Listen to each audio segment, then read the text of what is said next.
Good morning to you. Sir Keir Starmer is set to give the sovereignty of the Chagos Islands to Mauritius, ending over 200 years of British rule over the territory, sparking fears that Gibraltar and the Falklands could be next. Well, Boris Johnson gave his reaction to GB News. It's nonsense. It's total nonsense. Why are we doing this? Sheer political correctness, desire to look like the good guys, a desire to look as though we're unbundling the last relics of our empire. Boris Johnson also reveals the UK needs another referendum, this time on the ECHR. Are we really in the digital age? 1 in 20 GP appointments are now online. But are you missing face-to-face interaction with your doctor? More solo travel for Harry. Prince Harry was reunited with his close friend Prince Siso in Lesotho on his first visit in 6 years. But again, Meghan Markle has been left behind. Parents too lazy to feed their kids. Toddlers are eating high levels of ultra-processed foods, apparently, worrying experts that these habits could continue into adulthood.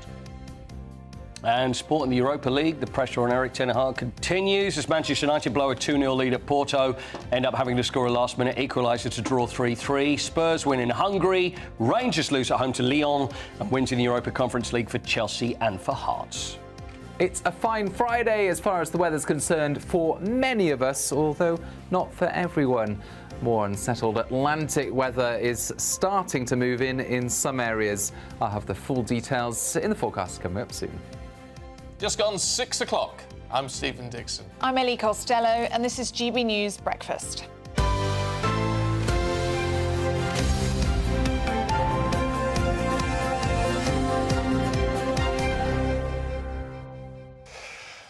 I've just tried to see what's in the papers this morning, and apparently all I've seen is the headline on the front of the Daily Star saying we're all cream crackers. That's just caught my eye, thinking we can relate to that, can't we? But we are, aren't we? Yes. So sick and tired of being tired, 75% of Brits are cream crackered, which is just good. We were just all saying this morning, we're all absolutely exhausted. Yes. No. None of us have slept well, have we? That's the thing. When it doesn't help when you get up about 3 o'clock in the morning, though, does it really? No. And you go to bed about 2:30. Really not a good thing. People are putting it down to children, news and social media. We're the problem. Oh, yeah. Yeah. So not only are we feeling it, but we're creating it. I think it's phones in the bedroom. I think that's what it is. I think if you're looking at the news, looking at social media before you go to bed... You know what? I think you're right. I don't think you can switch off. They always say, don't they, don't do it. It's like an hour before or 2 hours before. I can't help myself. You're meant to read in bed. That's what you're meant to do. It makes you sleepy. Yeah, people do that on their phones nowadays, Yeah. don't they? And they just...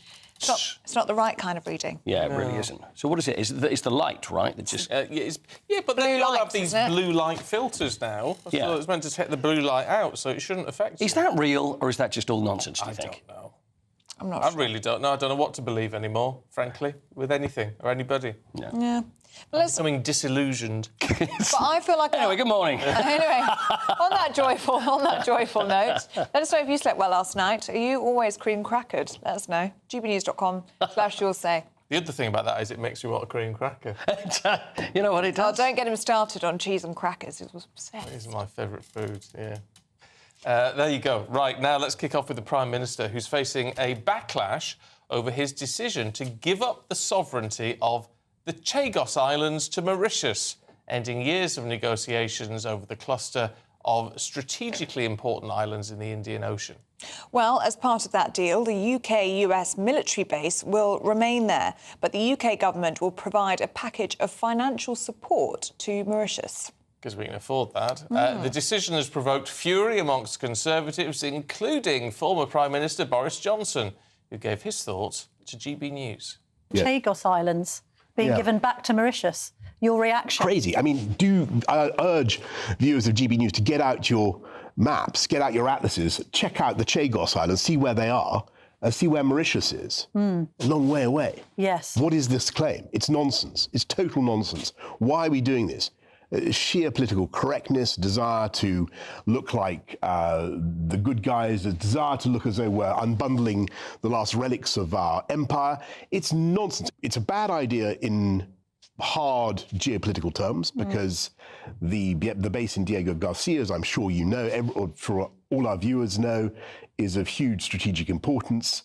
for the US, for the West, and it's a key component of the Anglo-American alliance. It's one of the things we bring to the table, has been for decades. That base, why are we trading away our sovereignty over Chagos? Completely the wrong thing to do. You know, I was saying at the top of the show, I'm losing faith in people. Can't remember the exact phrase I used now. If you want to know why, let's talk to political correspondent at The Spectator, James Heal, who's here. Boris Johnson, furious, totally the wrong thing to do, absolutely crazy. Except?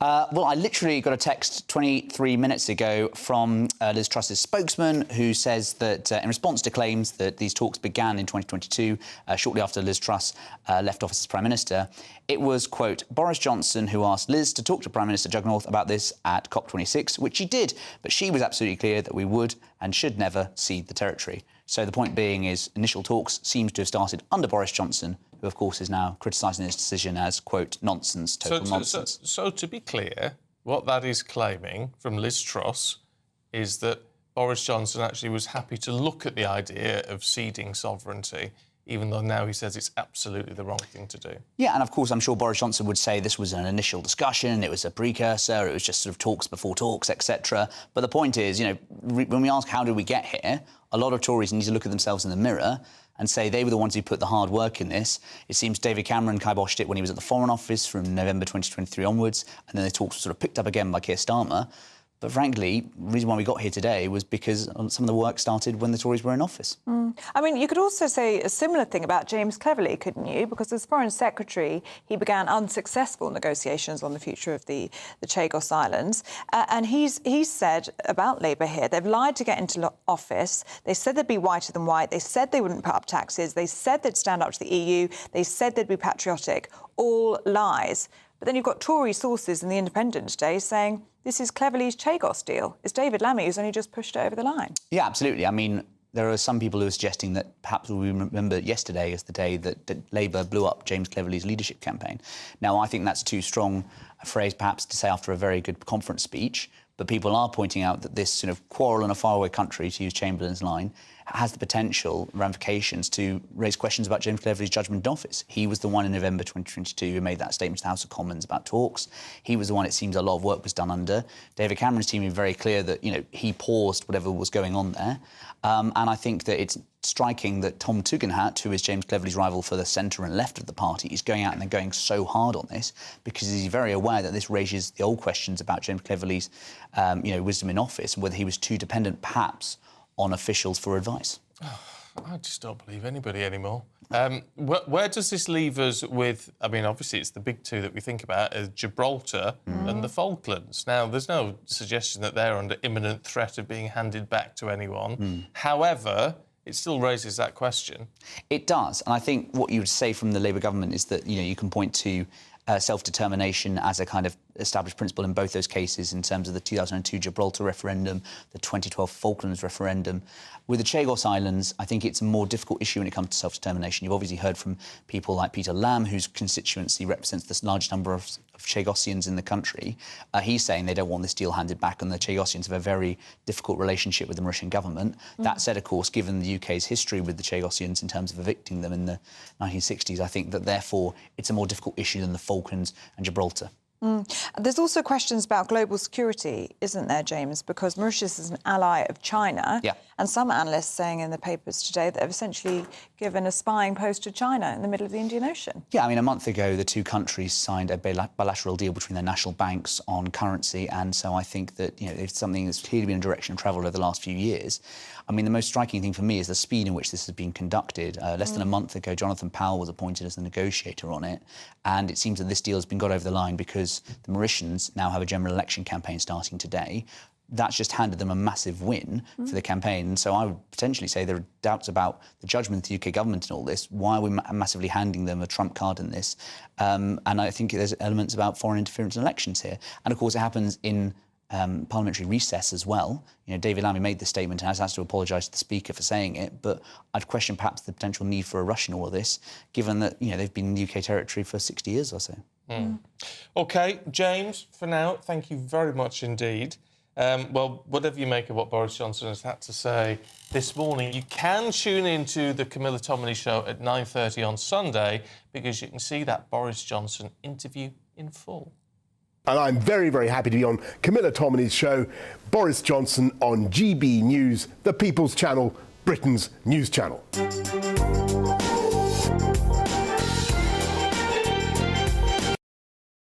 I forgot to put his book down when he was recording that. Yes. It's going to be good, though, I think, that book. A lot of revelations already. It's just whether you believe any of it. Yeah. The manly pep talk with Prince Harry is probably one of the standouts. I mean, this is the thing. I know a lot of people watching, especially when it was all turmoil in the Conservative Party, were very supportive of Boris Johnson. They liked him, they voted for him. But it's over things like this, where he comes out attacking the Chagos Islands deal, when in fact he basically instigated it, according to Liz Truss. According to Liz and Truss, and it's stuff like that you just go, who do you actually believe? Who do you believe? It's hard to, isn't it? Yeah, lots of you getting in touch on that. I've just seen one, actually. Sorry, I'm not logged into the views, so I have to look at Stephen's. Yes. Somebody said that sorry. everybody in Parliament is two-faced and it's difficult to believe anybody. Oh, there you go, Patrick. Can we all agree that Parliament is a house of two-faced liars? John makes the point, this is not handing back in terms of the Chagos Islands, it's handing to. The Chagos Islands never belonged to Mauritius. They were French before they were British. Stuff like that all gets very confusing, doesn't it, as to who owns what and when and for how long. But anyway, it's causing some controversy. But as I say, if you believe the outrage, well, I think we need to take it all with a pinch of salt. Yeah, let us know what you think. cheapernews.com/ you'll say. Oh, yeah. Oh, well, that's a nice segue. Well done. Speaking of salt, ultra-processed foods are taking over. As it's been revealed, nearly half of the calories consumed by toddlers are made up of ultra-processed foods. Academics and experts raising concerns that these eating habits will continue into adulthood, with flavoured yoghurts, shock horror, and mimic foods like vegetable puffs. Oh. Never heard of a vegetable puff. Anyway, apparently they contain excessive amounts of salt and sugar. So this morning, we're asking, are parents now too lazy to feed their children properly? We're joined now by nutritionist Monica Price. Good to see you this morning, Monica. And this would suggest that perhaps parents have got lazy when it comes to feeding their children properly. I mean, that is shocking, isn't it? Nearly half of the calories consumed by toddlers are ultra-processed foods.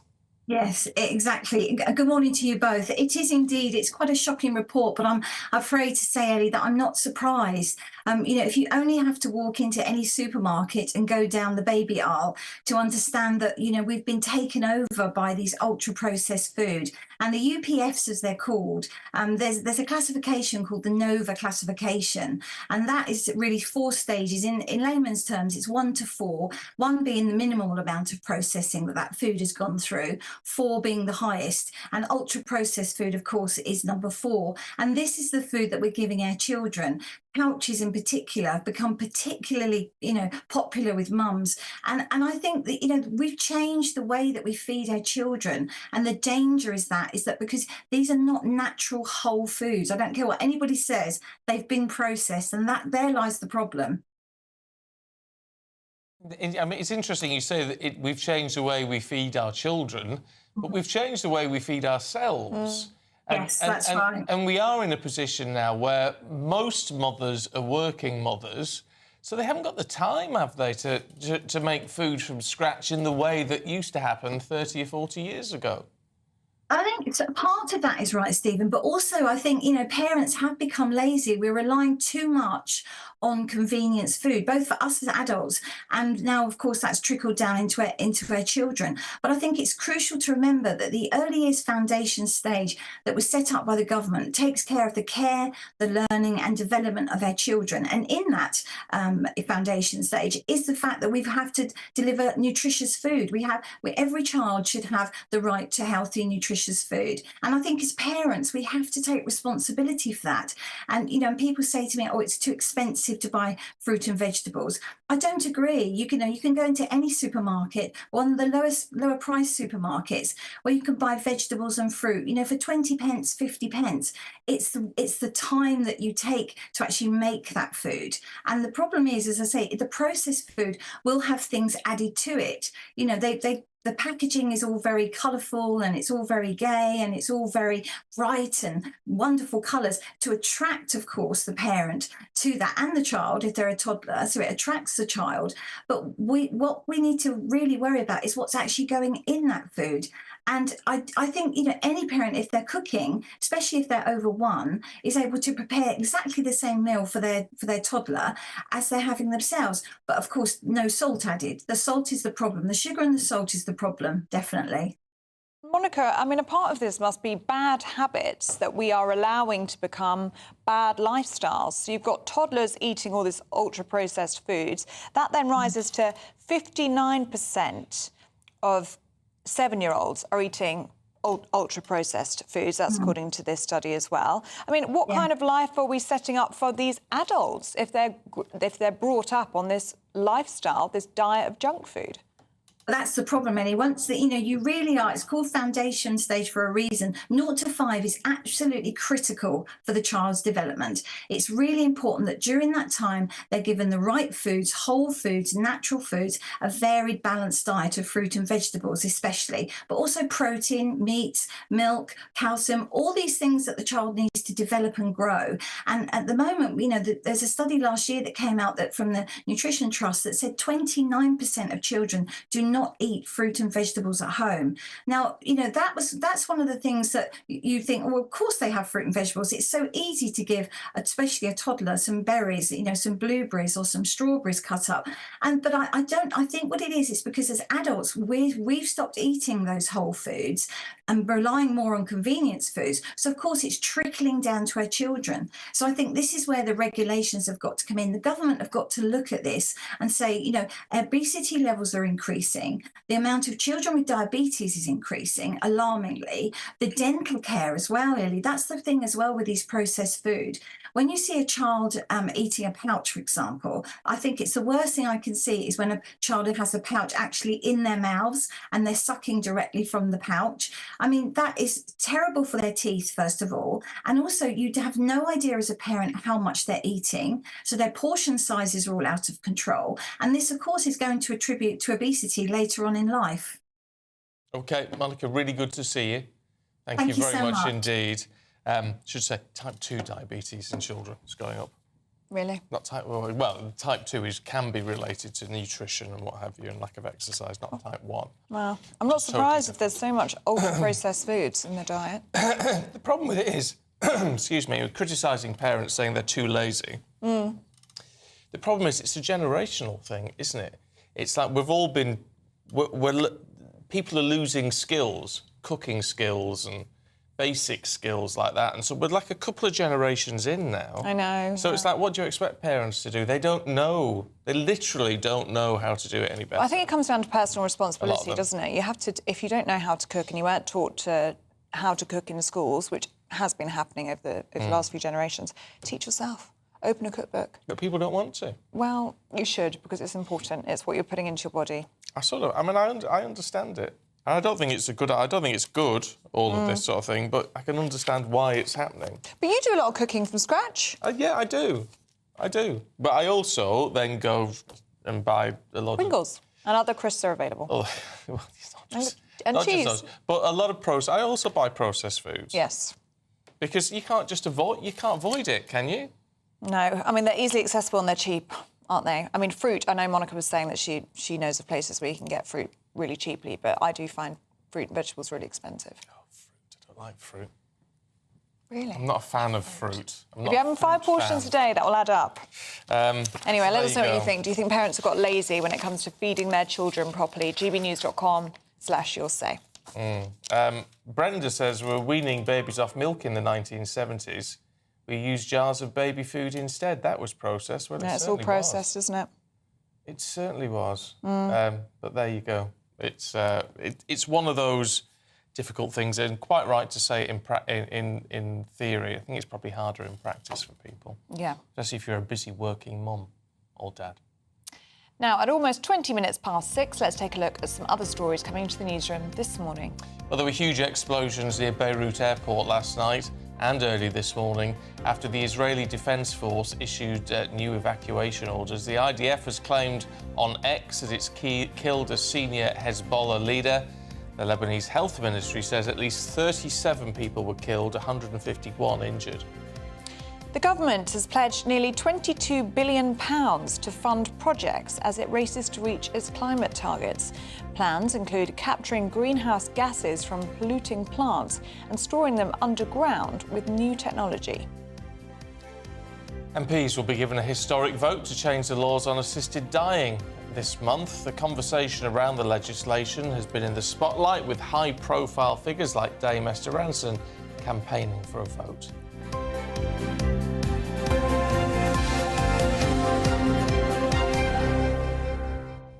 Now let's have a look at the weather with Aidan McGibbon.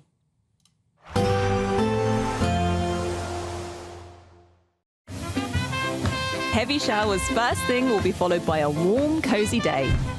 Boxed Boilers, sponsors of weather on GB News. Hi there, good morning. Welcome to the latest update from the Met Office for GB News. It's a fine start today for most of us. Sunny spells continuing into the afternoon, but it will turn increasingly cloudy and damp as the day progresses in the far northwest. In fact, already some light outbreaks of rain are pushing into the Western Isles.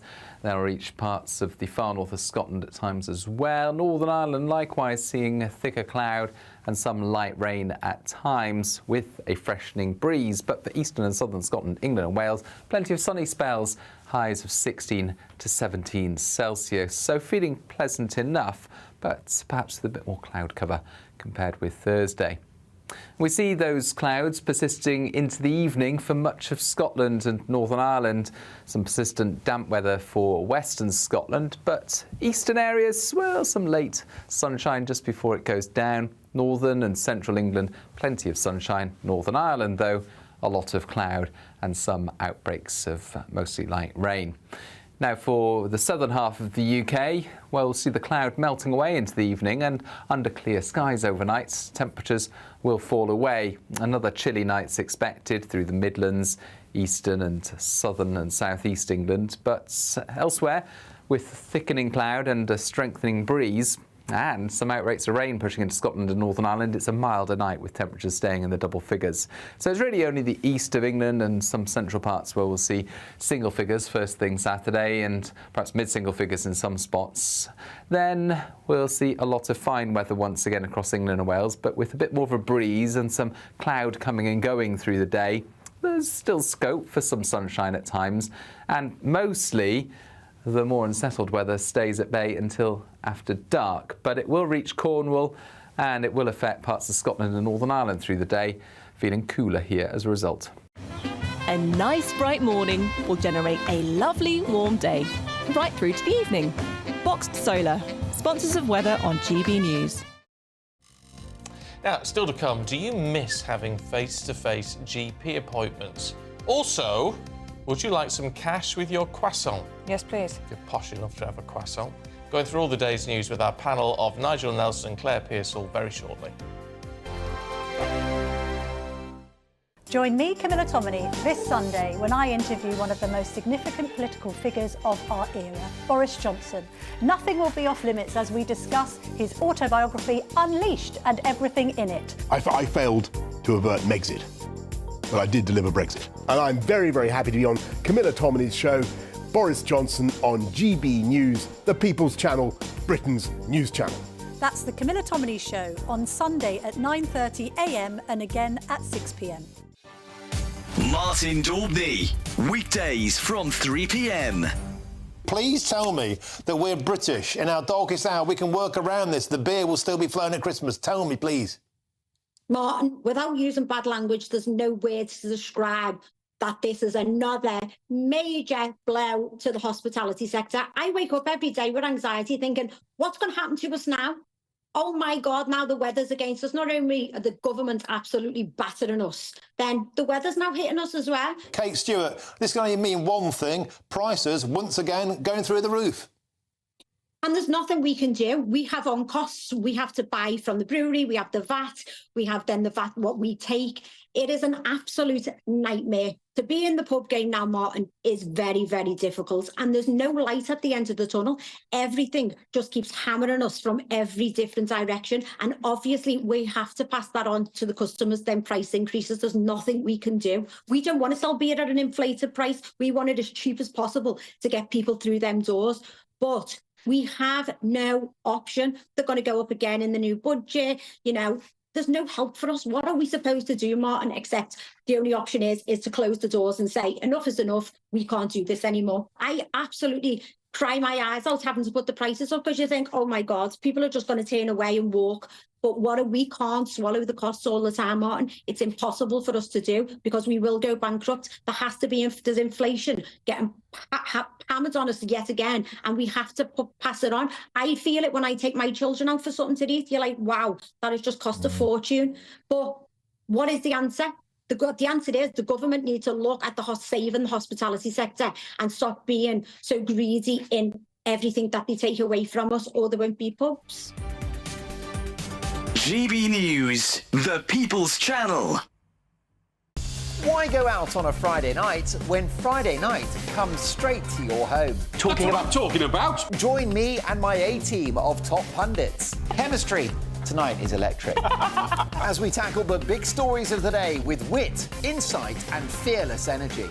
Man of the people. It's all vibe. Just a filing cabinet on wheels with a tie on. So, order in Friday Night Live with me, Mark Dolan, every Friday at 8, only on GB News, the People's Channel, Britain's news channel.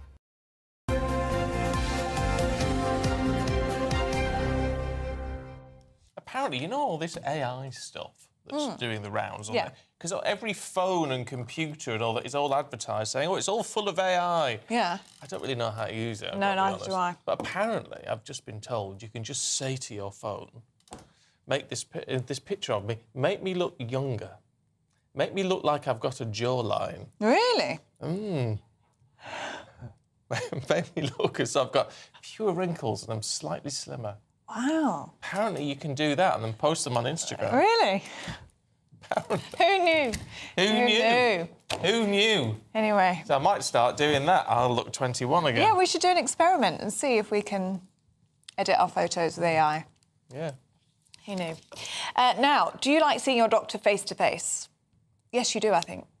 Yes and no. I don't always think it's necessary. I don't think it's necessary. I actually quite like the... Sometimes it's good, but not always necessary. The last few appointments I've had a video call, and I actually find it a lot better use of time. Yeah, I mean, I haven't done a video call. I've done phone calls.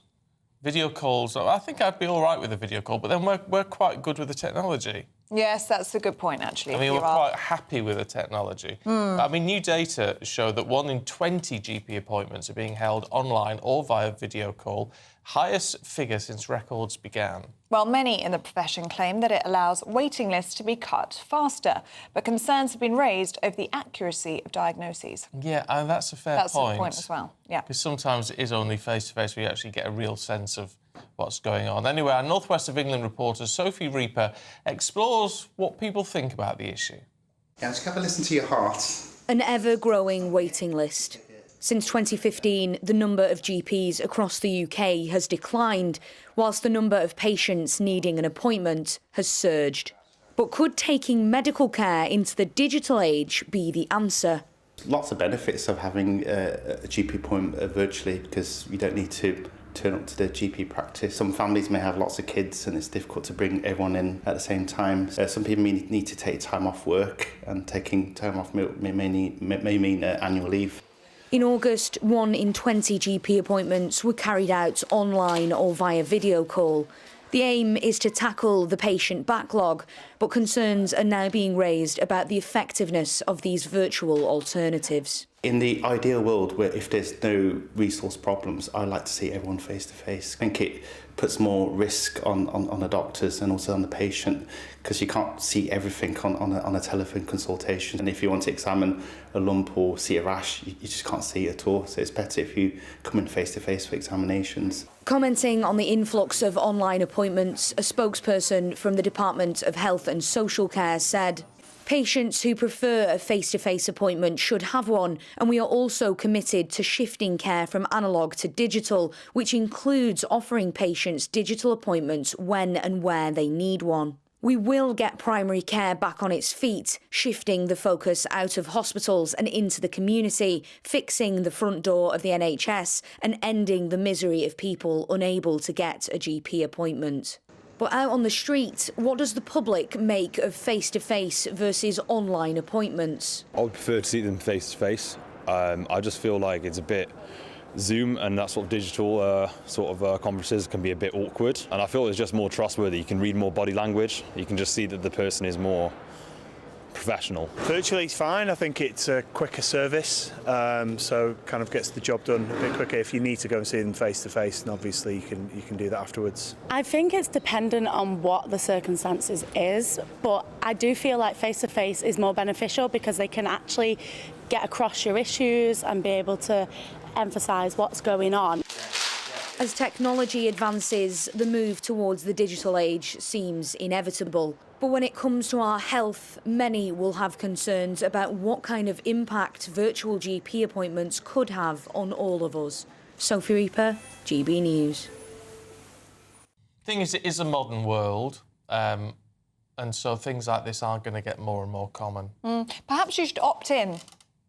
You know, when you make your appointment, you just say, does it need to be face-to-face? You happy to do? Because for something like a referral, just say, we'll chat on the phone. Yeah. I just think it's about options. At this point in our development, we need options so that people who are not au fait with the technology can say, I really want a face-to-face appointment. And those people who are happy with the technology can say, I'm happy for something digital. Yeah. So I think we should be in charge. I think that's just the Who, answer you and to all me? of this. Yes, you and I. Actually, it would be chaos, let's be honest. yeah, it'd be fun, though. It'd be fun. It would be fun. Slightly mad. And every now and then we just say, do you know what? Do you want a load of cash? Yes. Tax-free cash? We just give it away. £36,000 is up for grabs. It is what? The biggest cash prize of the year so far. Tax-free, could all be yours. Here are all the details that you need. Luck.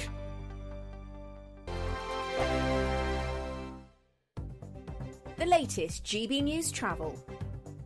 Good morning, I'm Russell Holding. On the M80 in North Lanarkshire, there's a lane closed northbound after an accident between junctions 4 and 5 from the M73 to the Lowood junction at Cumbernauld. On the A1M in South Yorkshire, there's a lane closed northbound for an investigation between junctions 36 and 37 from Doncaster to Mar. In Bedfordshire, the A421 remains closed each way between the A6 and M1 near Bedford because of flooding. In London on the A13, the inside lane's closed westbound, where a car's broken down at the Lodge Avenue flyover at Barking with queues from the Gorsebrook interchange at Dagenham. The M4 from Berkshire into Wiltshire is closed westbound from junction 14 at Hungerford to 15 east of Swindon after an accident with delays as you divert. And in Devon, the A377 is blocked after a fallen tree caused an accident to the west of Crediton. And that's the latest. You can stay up to date throughout the day by visiting our website, gbnews.com. Welcome to State of the Nation, daily plunge into the stories shaping our country. I'm Jacob Rees-Mogg, and Monday to Thursday we bring you the insights, the facts, the truth about how our country is being governed. Because what happens in Downing Street matters down your street. Tune in to State of the Nation every Monday to Thursday, 8 to 9 o'clock. Only on GB News, the People's Channel, Britain's news channel. Hi there, I'm Michelle Dewberry, and I'm going to take a second to tell you all about my show, Dubes & Co. We start off with the issues of the day. We then bring in both sides of the argument. We get rid of the disrespect. And then you throw me into the mix. And trust me, I'll tell it exactly how it is. And then, of course, the magic ingredient, you at home. We mix it all together, and what have we got? In my opinion, the best debate show in town. Monday to Friday, 6 till 7 on GB News, Britain's news channel. It's Patrick Christie's Tonight, and here we do things differently. It's explaining the absolute madness of this, doesn't it? It's explosive. I mean, this is very good. It's lively. 850. Your government sat there, Sean, and it did nothing. It's controversial. And the Middle East has been in turmoil since before I was born. It's everything you need to kickstart your evening. Everyone's had their Weetabix tonight. I love to see it. That's Patrick Christie's Tonight, weeknights from 9 p.m. Only on GB News, the People's Channel, Britain's news channel. I'm Christopher Hope. And I'm Gloria Di Piero, bringing you PMQ's live here on GB News. Whenever Parliament is in session on a Wednesday at midday, we'll bring you live coverage of Prime Minister's questions. We'll be asking our viewers and listeners to submit the questions that they would like to put to the Prime Minister, and we'll put that to our panel of top politicians in our Westminster studio. That's PMQ's live here on GB News. Britain's news channel.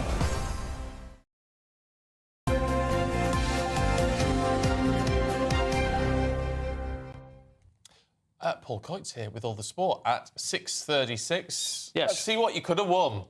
Let's see what you could have won. Look at that. Flintoff to host Bullseye. You know, there's all the Europa League, there's everything going on, there's England, the England announcement, but the fact that Freddie Flintoff is going to be the new Jim Bowen and take over and... it's never going to be... It doesn't work. They just don't work the same. When you see them... They have the... Bullseyes on TV all the time. Do you ever see it? And you scroll down the channel and then there's like... sometimes I'll watch 3 or 4 Bullseyes on the top. Brilliant. Yeah, I love it. Nostalgia. It is nostalgia, and that's the thing. And it just, you know, and they'll try and jazz it up a bit, won't they? In fact, they've done it with... Gladiators came back to Gladiators. Yeah. But they did, not Celebrity Squares, what was it? Blankety Blank. Yeah. They did with, and it just didn't work. It's a thing of its time. Yeah. So, you know, and it's the trying to get 101 with 6 darts or less at the end. And then it's, you know, and then usually if they've won, it's a chest of drawers or something. And if they hadn't won, it's like speedboat. And they make them sit in the speedboat and wave like that when they haven't won. It's cruel. And they're not. They're going to up the prizes. You're not going to walk away with a pint mug and a bully, are you? No, exactly. Not anymore. But that's the the whole point tankard. of it. Yeah, the tankard with a load of cash stuffed in it. And what they won't put the cash in there. You know what they'll do? They'll say, "Oh, well, we'll just transfer the money over to you." They won't do it with the cash. True. I know. But it's good to see him back anyway, because he's had an ordeal, hasn't he? Freddie He has had an ordeal. Looks like he's got another ordeal coming as well if he's going to do a new series of Bullseye. Right, Europa League. Right, talk about ordeal. Manchester United against Porto. So they played in, this is in the Europa League. So Porto went 2-0 down to Manchester United and thinking, you know what, things are looking OK for United. Got away with a couple of scares. Marcus Rashford scores a goal. He makes a goal. And you're thinking it's going to be OK. And then... those old problems for Manchester United happen again. They concede 2 goals before half-time.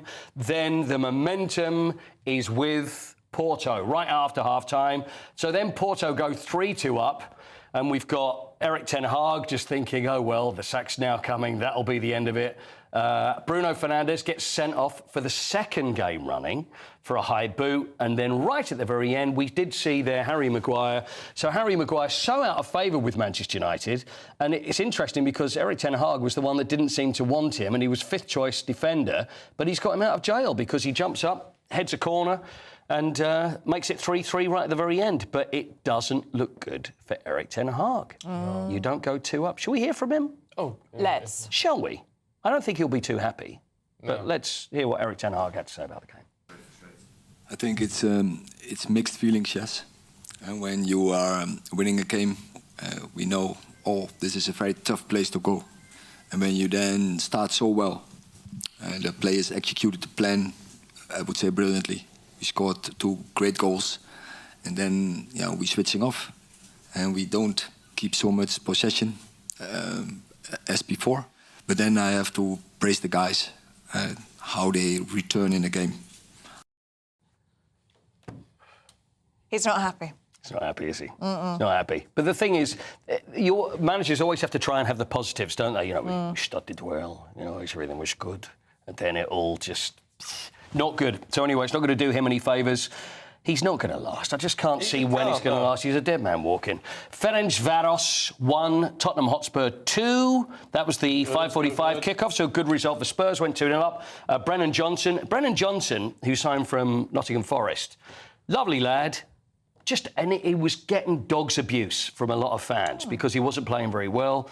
Deleted his social media, and now he scored his 5th goal on the bounce. So 4th goal on the bounce, and 5 wins in a row for Spurs. So that's looking good. No, good news for Ghent.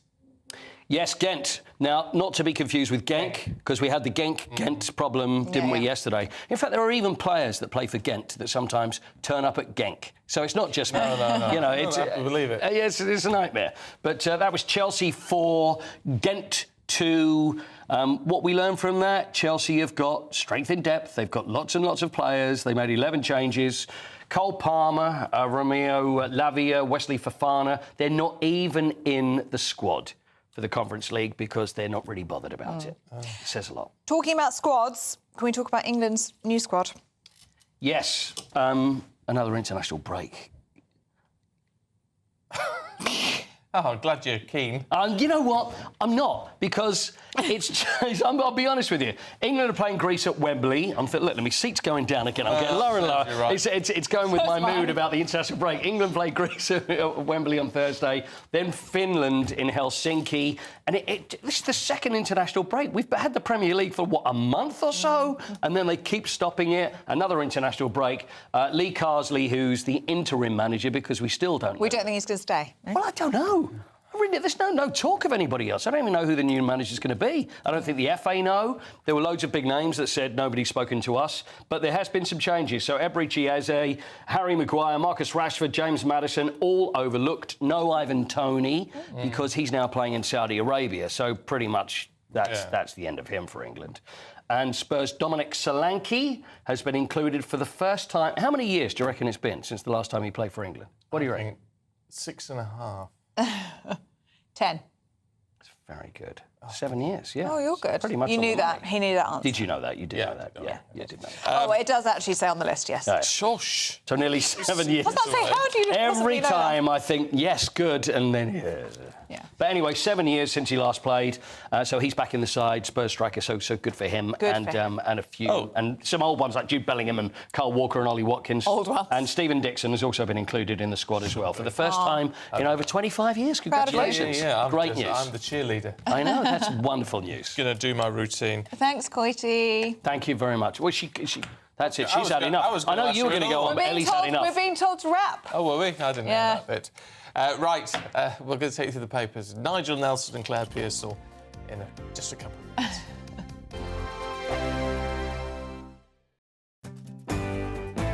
I'm Tom Harwood. This is GB News, Britain's news channel. This is Britain's Newsroom, where your voice matters. It's just astonishing. With expert analysis and honest opinion, we don't just keep you informed. We bring you unique perspectives you won't see anywhere else. Can't argue with any of that. When the news happens, it happens here. On Britain's Newsroom, weekdays from 9:30 a.m. Only on GB News. This is GB News, Britain's news channel. Earlier this week, Olympic swimmer Adam Peaty finally proposed to his girlfriend, because I've been waiting for this, the daughter of Gordon Ramsay, with a gorgeous yellow diamond ring. Yeah, so the demand for coloured diamonds in the last 10 years has soared by, guess how much, 77% between 2010 and 2019. Joining us now to tell us more about some of the hottest trends in the diamond world is dealer to the stars, Neil Dutson. Good morning, Neil. Morning, Ben. And I've got one of your exemplary examples. Look at this bad boy. So What's this one? That's a very rare Muso Colombian emerald. And it's alpine green translucent, so it's a really stunning See if colour. we get a close-up. So pretty impressive. Can I be very crude and ask how much this is worth? So the value is £200,000. How much, sorry? £200,000. Now, the reason is its rarity. It's minor oiling. It's very, very, very pretty. The two diamonds on the side are D-colour, flawless diamonds, just to accentuate the setting. Neil, how did you get into diamonds? I studied diamonds in Antwerp. So Antwerp used to be the diamond capital of the world, really. Yeah. 85% of the world's diamonds go through Antwerp, or used to. And now Dubai has taken over. And yeah, I just went to a school there. I learnt about diamonds, and I just didn't want to be seen off in the future. Neil, I'm very concerned I'm going to drop 200 grand's worth of diamonds into my cup of tea, so can I give it back to you? Absolutely. But I can hold one if you like. Oh, well, I've got Neil. a lovely one here. Thank you. So this is a fancy vivid yellow. It's 8 carats. This is my dream ring, just so you know, for this hand. This would be Is it big amazing. enough? So what would I call this? A yellow? So that's a natural fancy vivid yellow diamond. Value £300,000. So, it fits depends like where a you're glove. buying it from. If right? it's like a glove, Neil, Oh. maybe it's a sign. It's meant to be mine. Definitely a sign, yeah. GB News, the People's Channel. Join me, Camilla Tominey, this Sunday when I interview one of the most significant political figures of our era, Boris Johnson. Nothing will be off limits as we discuss his autobiography, Unleashed, and everything in it. I failed to avert Megxit, but I did deliver Brexit. And I'm very, very happy to be on Camilla Tominey's show, Boris Johnson on GB News, the People's Channel, Britain's news channel. That's the Camilla Tominey Show on Sunday at 9:30 a.m. and again at 6 p.m. Join me, Camilla Tominey, this Sunday when I interview one of the most significant political figures of our era, Boris Johnson. Nothing will be off limits as we discuss his autobiography, Unleashed, and everything in it. I failed to avert Megxit, but I did deliver Brexit. And I'm very, very happy to be on Camilla Tominey's show, Boris Johnson on GB News, the People's Channel, Britain's news channel. That's the Camilla Tominey Show on Sunday at 9:30 a.m. and again at 6 p.m.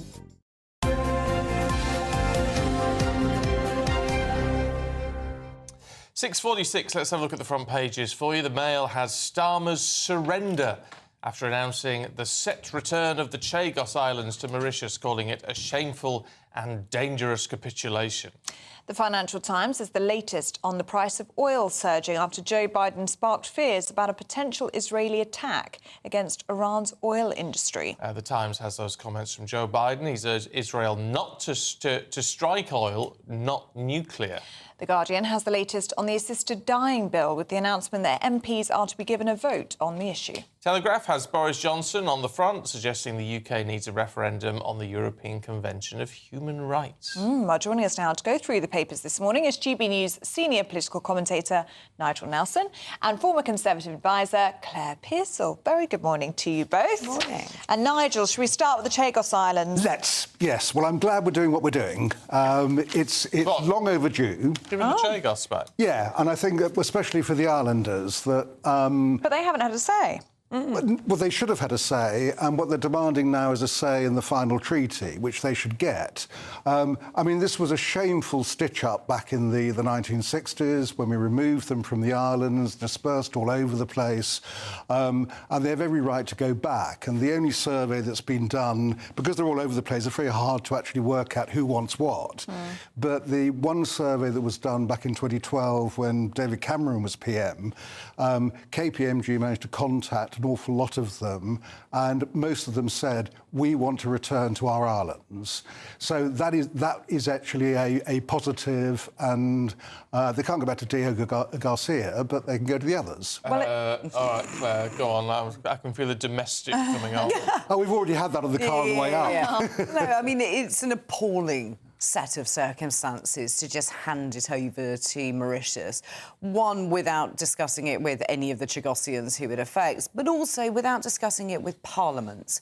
This has been unilaterally decided in recess. There's no parliamentary scrutiny on it. I believe the Foreign Secretary and the Prime Minister will probably have to apologise to the Speaker for just putting it out there. And it's...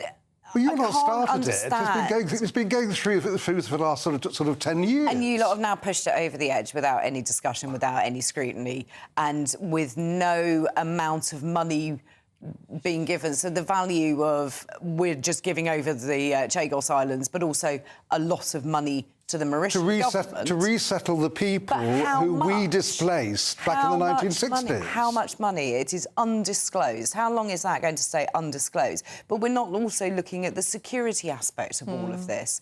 When you've got a Mauritian government who are closely aligned with China, do we not think that there are security risks inherent in this deal? We have a 99-year lease on Diego Garcia. That's one place. There are many islands. Do we think that the Chinese aren't aware that there are many islands? Won't take much to set up some listening posts, will it? Well, and you can see they that might this try is that, going but to I think that the fact we've got this huge military base there, we'd be able to counter any threat from China moving into the region. You think so, do you? I do. Yes. Right. Yes. OK. That's why I said it. So as soon as those Chinese listening stations go in and satellites go up and everything is being monitored, you think this is all going to be perfectly safe? The pure fact is, none of this has been discussed. We have just handed over the islands. what's going to be next? Do you think it's right that the Islanders go back to their home, which is the one thing that sells it for me? Do you know what? If they wish to go back, but at the moment they haven't even been asked, have they? Nothing has been Well, they were asked. They were asked, and they said that they do want to go back. There are various sort of pressure groups that have been formed by them, and they say they want to go back. But, I mean, are you against the idea? The one thing about the deal is that up to 10,000 people might be able to go back to their homes. Yeah, might is doing a lot of heavy lifting in that sentence, because we don't know what the Mauritian government is going to put in place for those people, if they're allowed to go back or not. All it says is that they are free to implement a programme of resettlement. There's actually no guarantee that people of Chagos can return to their island. Well, this is why I think it'd be right if the Islanders now have a say in the final treaty, which they've been denied so far. It's all well and good. Conservatives throwing their hands in the air over all of this. Liz Truss says Boris Johnson asked her to implement this. It's been a discussion, I think, that's been going on for a long time. I mean, I first came across problems with the Chagos Islands at the Home Office when we were looking at nationality and citizenship for those Chagosians who were removed from those islands. So that was the first time I'd ever come into contact with it.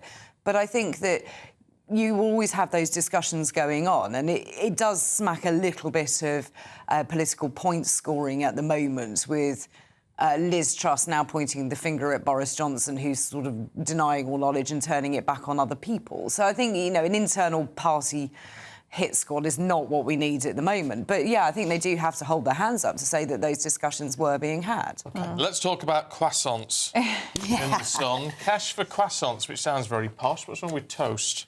You see, yeah, toast would be better, wouldn't it? But it doesn't have quite the same ring. But these business breakfasts being advertised by the Labour Party, it smacks a little bit of cash for access to senior ministers. If you've got enough money, sort of £15,000 would buy you a photo opportunity, and 30,000 would get you to bend the ear of a minister. So all of this has been put out there, advertised to the business community. But interestingly, Jonathan Reynolds, the business secretary, has said that he didn't know anything about it, he's not doing it, and none of this he was aware of in the first place. Isn't that the key, though, that the fact that he's said he's not going to do it? Because the idea was you pay £15,000 for a picture with Jonathan Reynolds, then £30,000 to go to this very exclusive dinner. But if he says, look, I'm not turning up, I don't want to get involved in this, the whole idea will collapse now, won't it? But the very fact that they thought that this was going to be OK to put out there, and this has been advertised out into the business community, so it's, I would say, underhand of the Labour Party to sort of looking to make money out of access for businesses. That's exactly what the Tory party's been doing for years. We have roundtables. Well, that doesn't make it any better. No, it doesn't. I mean, it's true. None of them should do it. The whole point, if you say, well, you come and have breakfast with him for 30 grand, then the implication from that is you, as a business, you will have some sway. That's right, absolutely. I mean, they were doing this at party conference. I mean, the kind of cost there, both for the Conservative Party conference, the Labour conference, was around £3,500. And a lot of the businesses came away thinking they didn't get their money's worth. But it's one of the things that political parties do purely to raise cash. I think they shouldn't. I mean, if you want to talk to business about a particular project, that's what you should do. But you don't start trying to make money out of it. Right, you can have breakfast with all four of us for about £35. There you go. Send your requests in now. Just on this, because we're down to our last 10 seconds. Boris's book, will you be reading it?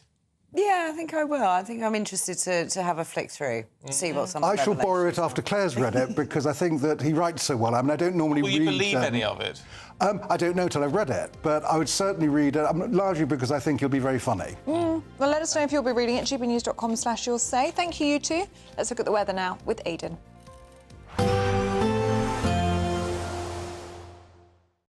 Expect a warm front, moving from the kitchen right through to the rest of the house.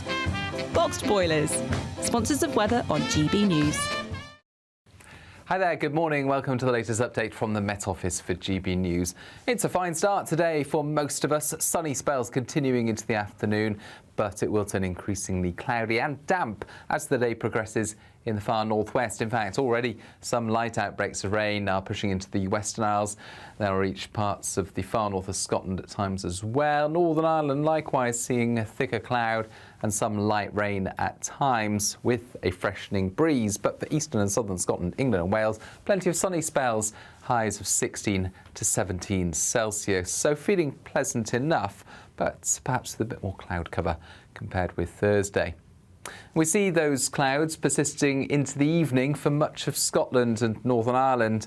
Some persistent damp weather for western Scotland, but eastern areas, well, some late sunshine just before it goes down. Northern and central England, plenty of sunshine. Northern Ireland, though, a lot of cloud and some outbreaks of mostly light rain. Now, for the southern half of the UK, well, we'll see the cloud melting away into the evening, and under clear skies overnight, temperatures will fall away. Another chilly night's expected through the Midlands, eastern and southern and southeast England, but elsewhere, with thickening cloud and a strengthening breeze, and some outbreaks of rain pushing into Scotland and Northern Ireland, it's a milder night with temperatures staying in the double figures. So it's really only the east of England and some central parts where we'll see single figures first thing Saturday and perhaps mid-single figures in some spots. Then we'll see a lot of fine weather once again across England and Wales, but with a bit more of a breeze and some cloud coming and going through the day. There's still scope for some sunshine at times, and mostly the more unsettled weather stays at bay until after dark, but it will reach Cornwall and it will affect parts of Scotland and Northern Ireland through the day, feeling cooler here as a result. Woo! A chilly start will give way to a lovely, warm afternoon. Boxed heat pumps, sponsors of weather on GB News. The latest GB News travel. Good morning, I'm Russell Holding. On the M80 in North Lanarkshire, there's a lane closed northbound after an accident between junctions 4 and 5 from the M73 to the Lowood junction at Cumbernauld. On the A1M in South Yorkshire, there's a lane closed northbound for an investigation between junctions 36 and 37 from Doncaster to Mar. It's taking around a quarter of an hour to get through delays towards there. In Bedfordshire, the A421 remains closed each way between the A6 and M1 near Bedford because of flooding. The M4 from Berkshire into Wiltshire is closed westbound from junction 14 at Hungerford to 15 east of Swindon after an accident. The M4 in Bristol's down to a single lane westbound where a vehicle caught fire between junctions 21 and 22 towards the Prince of Wales Bridge. And in Devon, the A377 is blocked where there's a fallen tree and accident to the west of Crediton. And that's the latest. You can stay up to date throughout the day by visiting our website gbnews.com. In the GB newsroom, we bring you the news as it happens. With our team of dedicated journalists across the UK, we're ready to keep you up to date with what's happening every half an hour, every single day. Bulletins here on GB News, the People's Channel, Britain's news channel. If you want your news to be straight talking... This is a nightmare for the Conservatives again. Down to earth. It's not just Nottingham where this is happening, is it? And most importantly, honest. Hard-working, middle-class taxpayers, they'll get their book thrown at them. Then catch me, Martin Daubney, Monday to Friday, 3 till 6 p.m. on GB News, Britain's news channel. Every Saturday, 10 till 12, we'll bring you all of the news that you need to know. We'll also remind you that there is so much to smile about. It's my favourite time of the week. I get to relax, enjoy some light-hearted stories, and let Ellie teach me about fashion too. That's Saturday Morning Live, every Saturday, 10 till 12. Only on GB News, Britain's news channel.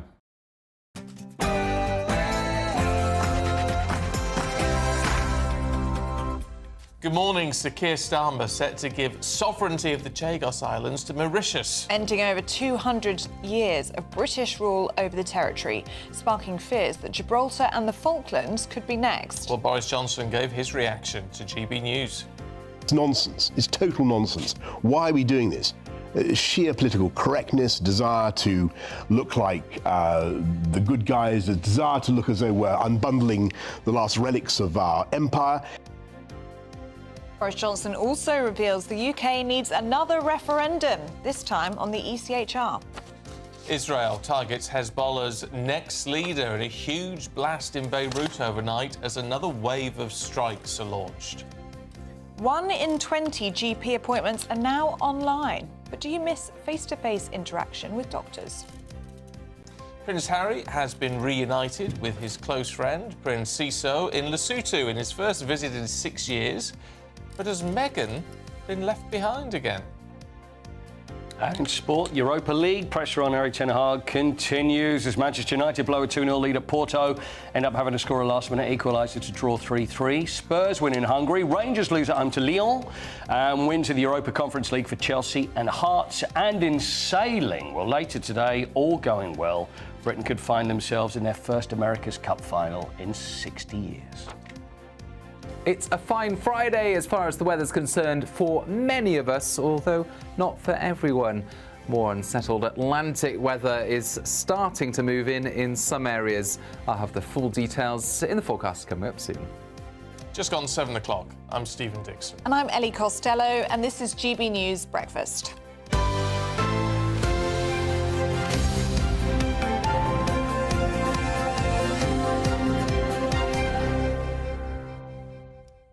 Nutrition's got everyone going this morning, Paul. No. Yes, it has. Really? Do you cook?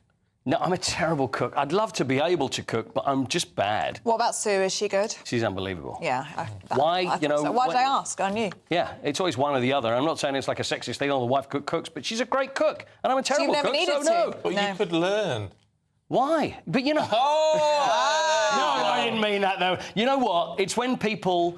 I've tried it, and I find I'm too hungry, and people spend... I love eating the food, but I find that preparing the food, I just don't like boring. it. No, I just don't enjoy it. People who cook don't necessarily like it. Yeah. They just have to do it. But yeah.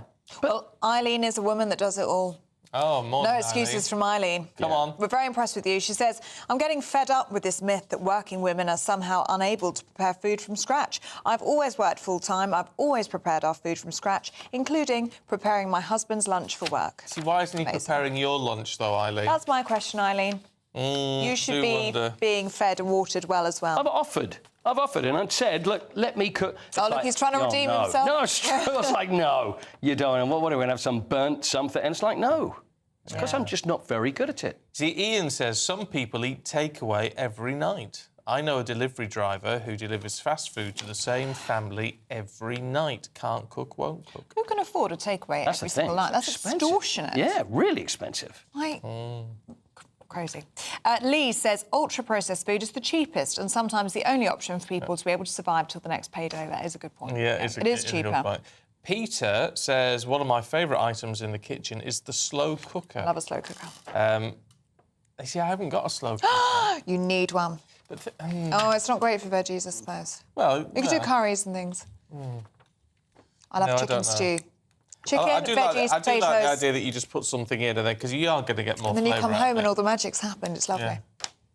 It fills your whole house. See, she actually is a very good cook. I know, really like but you know what between us, Stephen, I'm a little bit tired of seeing on Instagram Ellie cooking cakes, biscuits, this and that, but never, ever brings any in. Oh, I'm sorry. You're not the first person to raise that with me. Ben Leo said the other day, if I see one more cake or biscuit on your Instagram and I never see them, I'm sorry, I promise I will. I'd like. Who's the next birthday?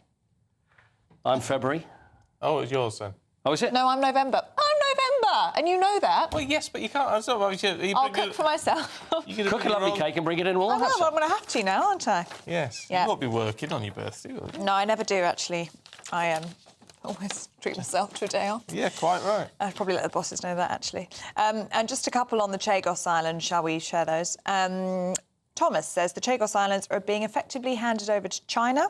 And Malcolm says it's one thing to give those islands back, but to give financial support is just crazy. No wonder people think the UK is the soft touch.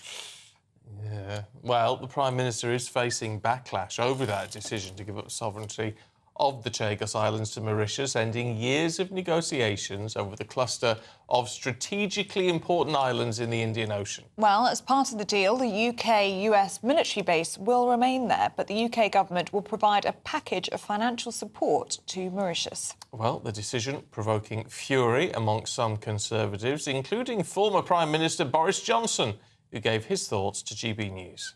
Chagos Islands being given back to Mauritius.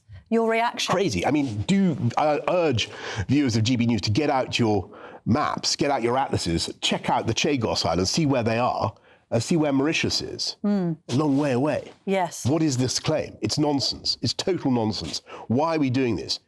Sheer political correctness, desire to look like the good guys, a desire to look as though we're unbundling the last relics of our empire. It's nonsense. It's a bad idea in hard geopolitical terms because the base in Diego Garcia, as I'm sure you know, or for all our viewers know, is of huge strategic importance for the US, for the West, and it's a key component of the Anglo-American alliance. It's one of the things we bring to the table, has been for decades. That base, why are we trading away our sovereignty over Chagos? Completely the wrong thing to do. Completely the wrong thing to do, says Boris Johnson. Political correspondent at The Spectator, James Heal, is here. And Liz Truss's people have been messaging you this morning. The plot saying thickens. what? Well, they've been saying that the initial talks, as a precursor to the formal negotiations, began when Liz Truss was Foreign Secretary and she was asked by Boris Johnson to talk to the Mauritian Prime Minister at COP26. So this was a sort of precursor to setting up the formal talks, which began just after Liz Truss left office as Prime Minister in November of 2022. And I think the problem here for the Conservatives is that so many of them were involved in the talks which now Starmer and Lammy have got over the line within the first 100 days. Do we know anything about this payment to the government of Mauritius? Because Grant Shapps has tweeted on X saying that the sums being demanded at the time when he was Defence Secretary were absolutely enormous. Yes, so this is the idea that we're going to give a sort of annual contribution to the Mauritians to pay for this part transition, part way of sort of historic reparations, etc. We don't know the sum of that. I suspect that we will see demands for that figure to be made public. It's going to have to be, isn't it? Yeah, I believe so. I think that it'd be very difficult for them to carry on like this otherwise. So I think that figure will come out at some point. But it does, of course, then undermine the case in terms of returning, which sense that the Mauritians signed a deal in, I think, the 1960s for these islands, and at the time the sum was for 3 million, now worth about 50 million. And I suspect the sum will be much, much greater in the future. So the question is, of course, we're returning territory and yet paying them millions for the privilege of doing so. Is there any link between this and Falklands and Gibraltar? I mean, can they be linked? Should people out there be getting concerned or not? Well, I mean, the countries that want those territories certainly are keen to make that link, and already, you know, the Argentinian government has welcomed this and said this shows why we need to have a discussion about the Malvinas. You know, the Malvinas will always be Argentina, and etc. I suspect those are a bit different in a sense of, you know, within Whitehall, there's always been a sense perhaps that the Chagos Islands were sort of badly mistreated, etc. But I do think, you know, there will be countries looking at this, not just British overseas territories, but also thinking, hang on, is Britain retreating in different spheres? Is this a country that's really going to stand up to expansionist posturing by China? And I think people will be looking at that and trying to take advantage. Nigel Nelson made a good... Sorry, Darren. Made a good point when Claire mentioned about the China issue. But saying that there's still going to be a US-UK military base there, what can China do?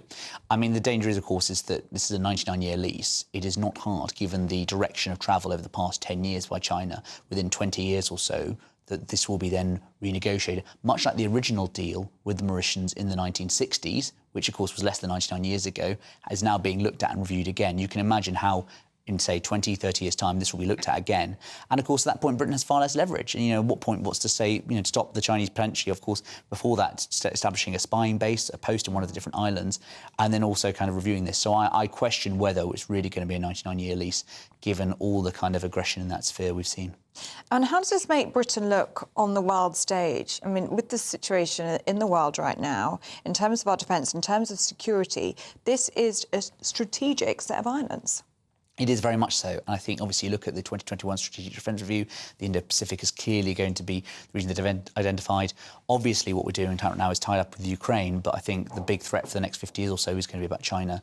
The question is, of course, I think, on the one hand, you know, those who are pushing for this decision say it boosts our standing in the world.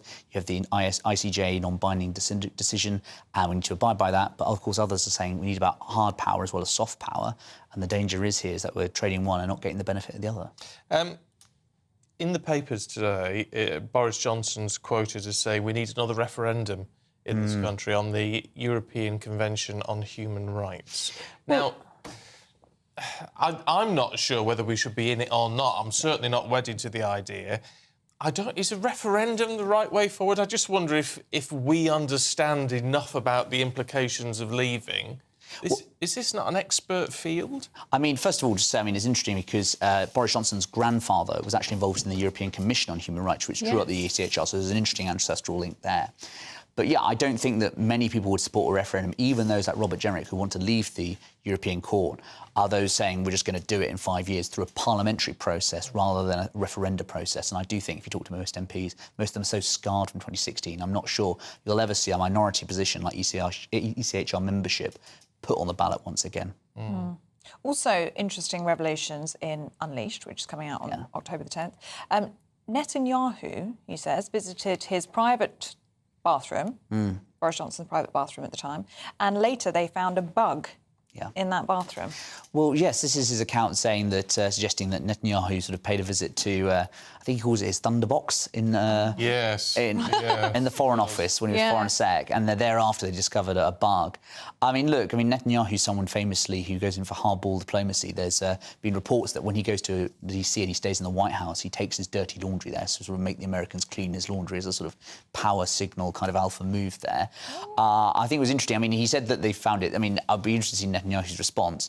Boris does talk very amusingly about that visit, and he says that there's a bit where he shows him his desk, his walnut desk in the Foreign Office, and says this is where the Balfour Declaration was signed 100 years ago to give the Jewish people a homeland. He then admits he had no idea if it was true or not, and then he takes out a pen and he says this was the pen Balfour used to sign it. It turns out it's a biro, which of course was invented by Laszlo Biro in the 1940s. So no way it could have been the 1917 Balfour Declaration. Completely makes it. So with Boris, I think he weaves a very interesting line between fact and fiction. So I'll be interested to see if there's any kind of support and evidence behind it. I do wonder why anyone would want to eavesdrop on Boris's Thunderbox, to be perfectly honest. I can't imagine any high-level discussions going on in there. Well, I certainly won't be getting involved in any of that in terms of the bugging, etc. And, there's a short-lived stay at the Foreign Office, so potentially it wouldn't be the great revelations Netanyahu and Mossad might have been hoping for.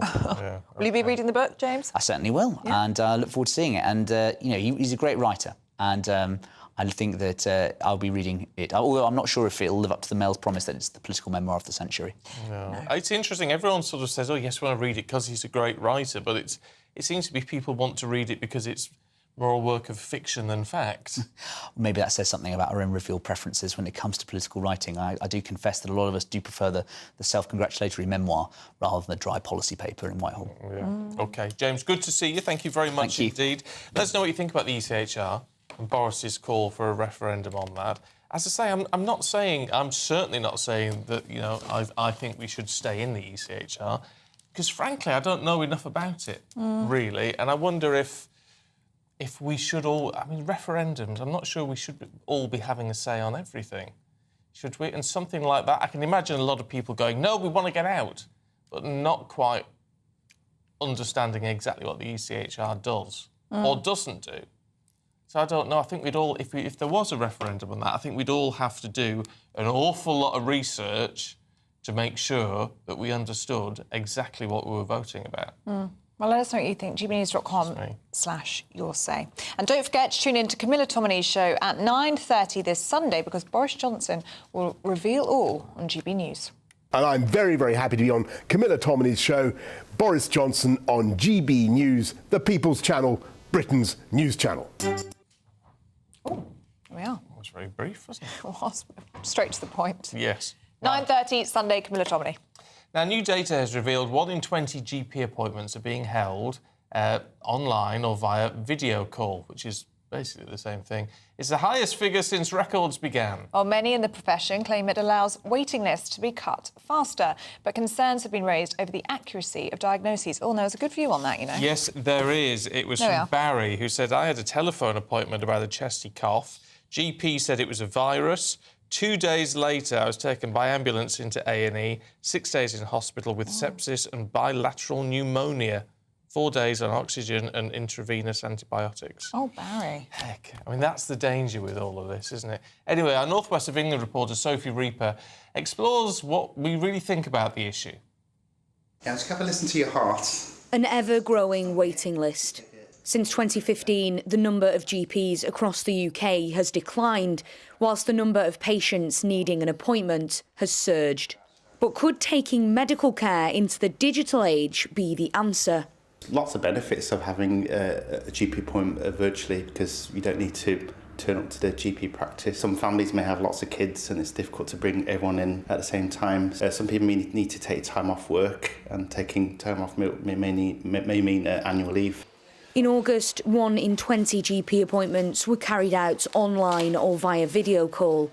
The aim is to tackle the patient backlog, but concerns are now being raised about the effectiveness of these virtual alternatives. In the ideal world, where if there's no resource problems, I like to see everyone face to face. I think it puts more risk on the doctors and also on the patient, because you can't see everything on a telephone consultation. And if you want to examine a lump or see a rash, you just can't see it at all. So it's better if you come in face to face for examinations. Commenting on the influx of online appointments, a spokesperson from the Department of Health and Social Care said, "Patients who prefer a face-to-face appointment should have one, and we are also committed to shifting care from analogue to digital, which includes offering patients digital appointments when and where they need one. We will get primary care back on its feet, shifting the focus out of hospitals and into the community, fixing the front door of the NHS and ending the misery of people unable to get a GP appointment."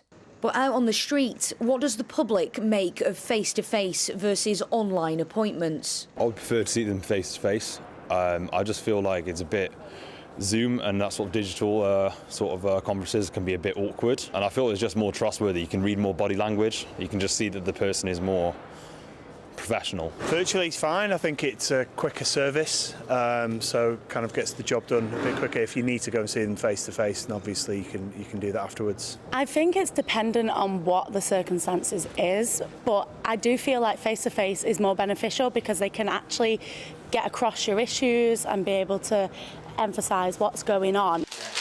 As technology advances, the move towards the digital age seems inevitable. But when it comes to our health, many will have concerns about what kind of impact virtual GP appointments could have on all of us. Sophie Reaper, GB News. Let us know what you think about that one. Loads of you getting in touch about the ECHR. Mixed bag, actually. Some people saying, why have a referendum? This is Christina. If we voted to leave, the politicians will spend the next decade trying to overturn the result. We all know what that's like. Nigel says no need to pull out. Much simpler fix is to remove legal aid from asylum seekers. Will says leave the ECHR now. No need for a referendum. Canada and Australia aren't in the ECHR and their human rights are not in jeopardy. Yeah. That's Somerset boy says ECHR has been weaponised. And Gerald says we know what the ECHR is stopping us from doing, so I want to leave. So a bit of a mixed bag there.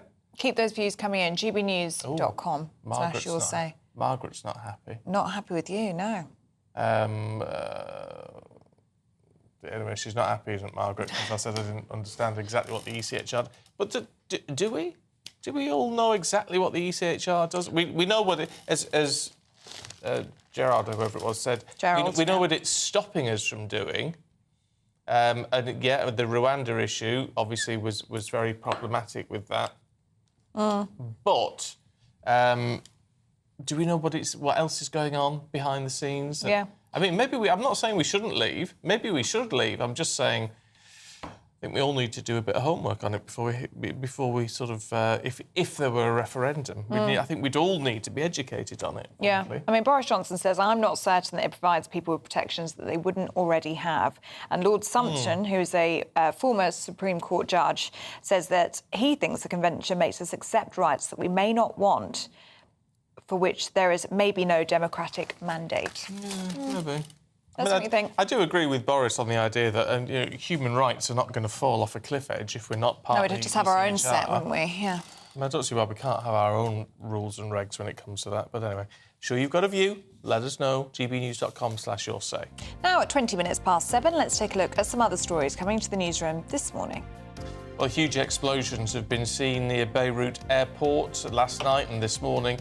The Israeli Defence Force issued evacuation orders just before this happened. The IDF said that it's killed a senior Hezbollah leader.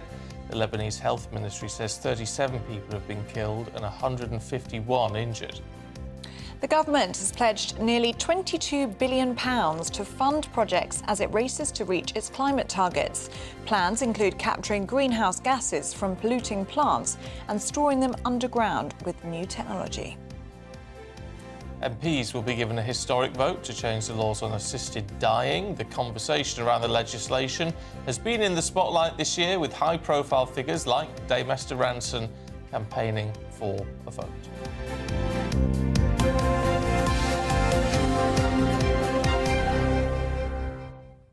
Now at 21 minutes past 7, let's take a look at the weather with Aidan McGibbon.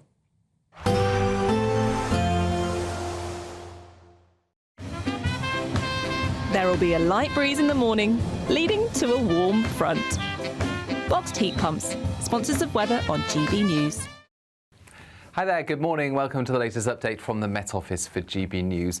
It's a fine start today for most of us. Sunny spells continuing into the afternoon, but it will turn increasingly cloudy and damp as the day progresses in the far northwest. In fact, already some light outbreaks of rain are pushing into the Western Isles.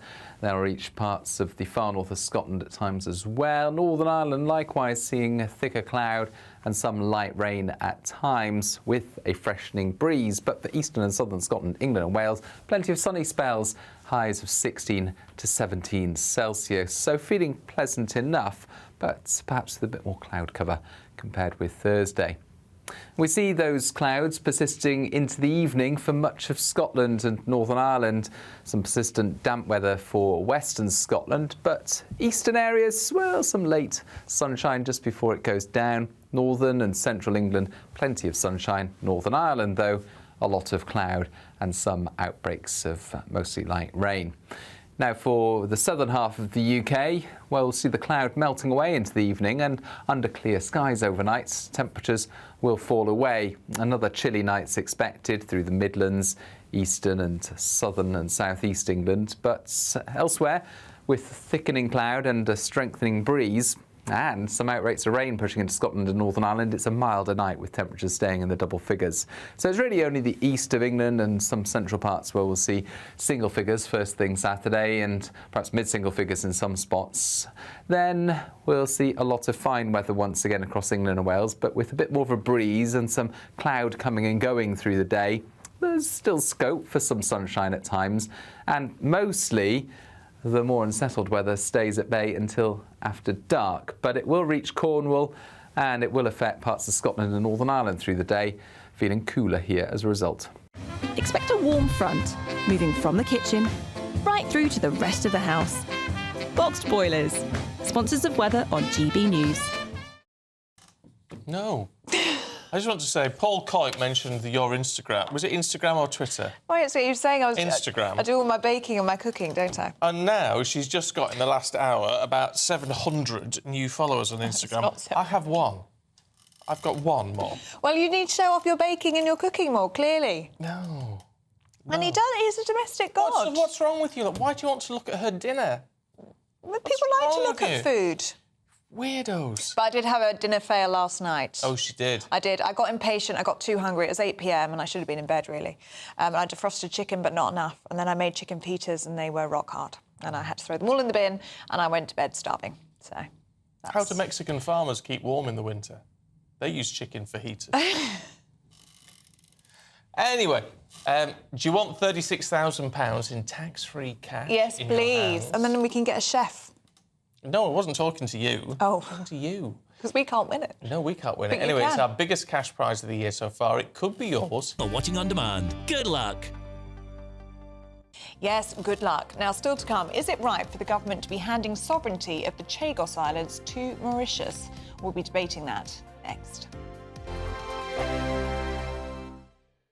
Hi there, I'm Michelle Dewberry and I'm going to take a second to tell you all about my show, Dubes & Co. We start off with the issues of the day. We then bring in both sides of the arguments. We get rid of the disrespect. And then you throw me into the mix. And trust me, I'll tell it exactly how it is. And then, of course, the magic ingredient, you at home. We mix it all together and what have we got, in my opinion, the best debate show in town. Monday to Friday, 6 till 7 on GB News, Britain's news channel.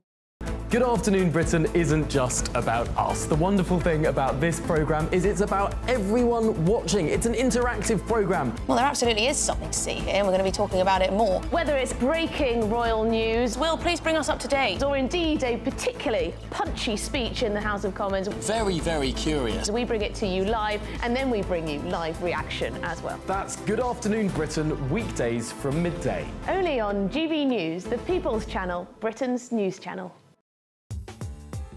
I'm Christopher Hope. From pop stars to politicians, I'll interview anybody in a pub who's got a political opinion. Join me every Friday on Spotify, Apple Podcasts, YouTube or gbnews.com, or wherever you get your podcasts.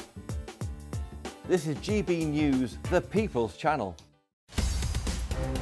In the GB newsroom, we bring you the news as it happens. With our team of dedicated journalists across the UK, we're ready to keep you up to date with what's happening every half an hour, every single day.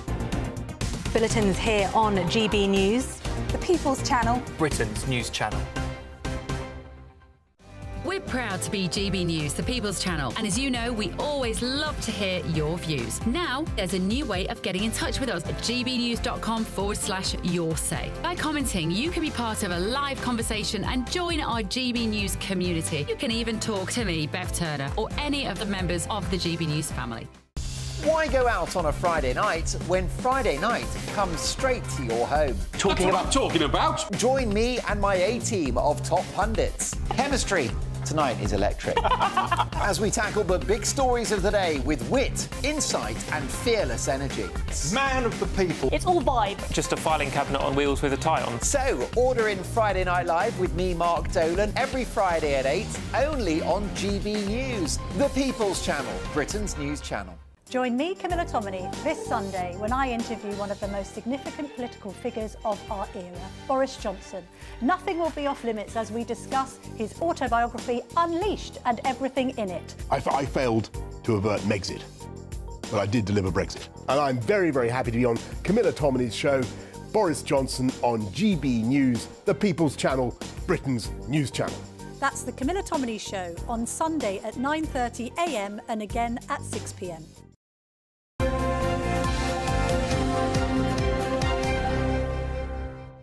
Welcome back, and especially welcome if you're listening on GB News Radio, because it's a good listen, isn't it? It is a and good if you listen. are heading out today, you can take us with you, GB News Radio in your car. Now, at 29 minutes past 7, the UK government has announced that sovereignty of the Chagos Islands will be handed back to Mauritius, ending a 50-year dispute. Well, the deal states that Diego Garcia, the military base there, will remain under UK-US control, but there are fears the Mauritian government could allow China to take over. But with the world seeing conflicts in the Middle East, we're asking, is it right for the UK to give up sovereign territory? Well, let's talk to our two guests about that this morning who've got different views. We've got Henry Smith, who's a former Conservative MP, and Fahima Mohammed, who's a commentator. Good to see you both this morning. Fahima, is this the right way forward? Well, absolutely. I think the UK has a moral obligation when it comes to correcting its wrong. We always look at British colonialism as the past, but it actually still exists at the cost of, dispersing and taking away sort of the legal rights of its own population and displacement. And we always complain about immigration when there are people displaced because of the international foreign policies which actually disrupt. And South Africa, being a very huge voice as well in the African nations, has been indirectly feeling for looking at this as a sort of unfinished business with regards to the decolonization of Africa, especially with its own history of apartheid and colonization. And we do feel that it's the right for even the ICJ as well as the UN Assembly do feel it's right decision, as well as with the allies of the US, to actually hand back what is rightfully territory that is in Africa, which should be on its own people to have sovereignty over their own territories. And even now, the actual Human Rights Watch, even with this new treaty that has not been signed and ratified at the moment, are still also being criticised because it hasn't actually basically put into consideration even negotiations of the people itself. And they are in limbo, not really understanding whether or not they will have their identity still, or even the UK has not processed any kind of legal rights for them to be, whether it's here or whether it's, come back to their islands once this treaty is in place. So it's really unfair, and they definitely need to give back what they owe, which was illegally taken, as the Mauritians said, in order to get the Mauritius independence. All right, Henry Smith, let's bring you in at this point. I mean, Fahima's making the point that this is land being given back to its original inhabitants, but that's not actually the case, is it? I mean, the Chagosians haven't actually been asked what they want to happen here. It's been handed to Mauritius. Well, we've just heard about the moral imperative here. The Chagos Islanders haven't been consulted at all over this decision. We, in a democracy, should believe in self-determination of peoples, of territories and nations to be able to decide their own future. And the Chagos Islanders haven't been consulted at all. There's been no vote, no referendum on whether they should pass to Mauritian sovereignty. The Chagos Islands are over 1,000 miles away from Mauritius. They're thousands of miles away from Africa. They're actually closer to the Maldives and India. And it is absolutely, I think, outrageous that this government is denying the rights of the Chagos Islanders. I've represented the largest community of Chagos Islanders anywhere in the world for about 20 years. They are outraged. They want to remain under British sovereignty by a clear majority. So this is a very retrograde step in terms of people's democratic rights. But also there are worries in terms of the future pristine environment of the Chagos Islands, with the Mauritians probably going to allow super trawlers to fish the area. There are security concerns in terms of China moving in. Mauritius is closely aligned to China. And also it sets a very dangerous precedent for other overseas territories who want to remain British, such as the Falklands, Gibraltar and others. That's a fair point, Fahima, isn't it? What about the Falklands? What about Gibraltar? We all know what the people there want to happen, but it does raise questions. I mean, Argentina's already praised this decision. Well, you have a very strong ally, which is the US, that actually does, go, for the ICJ as well as the sort of the UN Assembly, thinking that at the same time that should go back to the African territory, regardless of the miles that you actually mentioned. I was born and brought up in South Africa. I know the Mauritius Islands, I know the Seychelles, and I know the area. And yes, logistically, maybe for the UK, it might seem a lot, but it's still part of the African nation. And at the end of the day, it was also illegally taken for, stated by the Mauritians, from the Mauritians, in order for their own independence in 1968. So it should be given back to what it was originally. And yes, the people do need to be consulted, absolutely. But then why should it be for the British to have that in the first place, and now all of a sudden worry about the rights when it wasn't even considered in the first place? So leave it to the African nations to sort out, leave it to the people that have their own sovereignty in their own ground in order to sort out their own problems. And if you're worrying about international relations, then Brexit was actually a tipping point to why the UK needs to actually have the diplomatic relationships with the African nations as well as Latin America, because they've actually now severely damaged European relations. So that's why they're doing that. So it's their own fault. All right, Fahima, we are running out. I just want to get a very brief final word, Henry, on that. Well, look, the Chagos Islands were never Mauritian. The people are Chagosian, who are native to that homeland. And I think it's outrageous that without a vote, those Chagosians are having their homeland handed to another state that doesn't have the best interests of British security and international security at its heart, and will be a threat that could well fall to China. OK. Got to leave it there, both of you. Thanks very much indeed. Let us know what you think. gbnews.com/you'll-say. Do stay with us. Still to come, we'll be going through the sports with Paul Coit.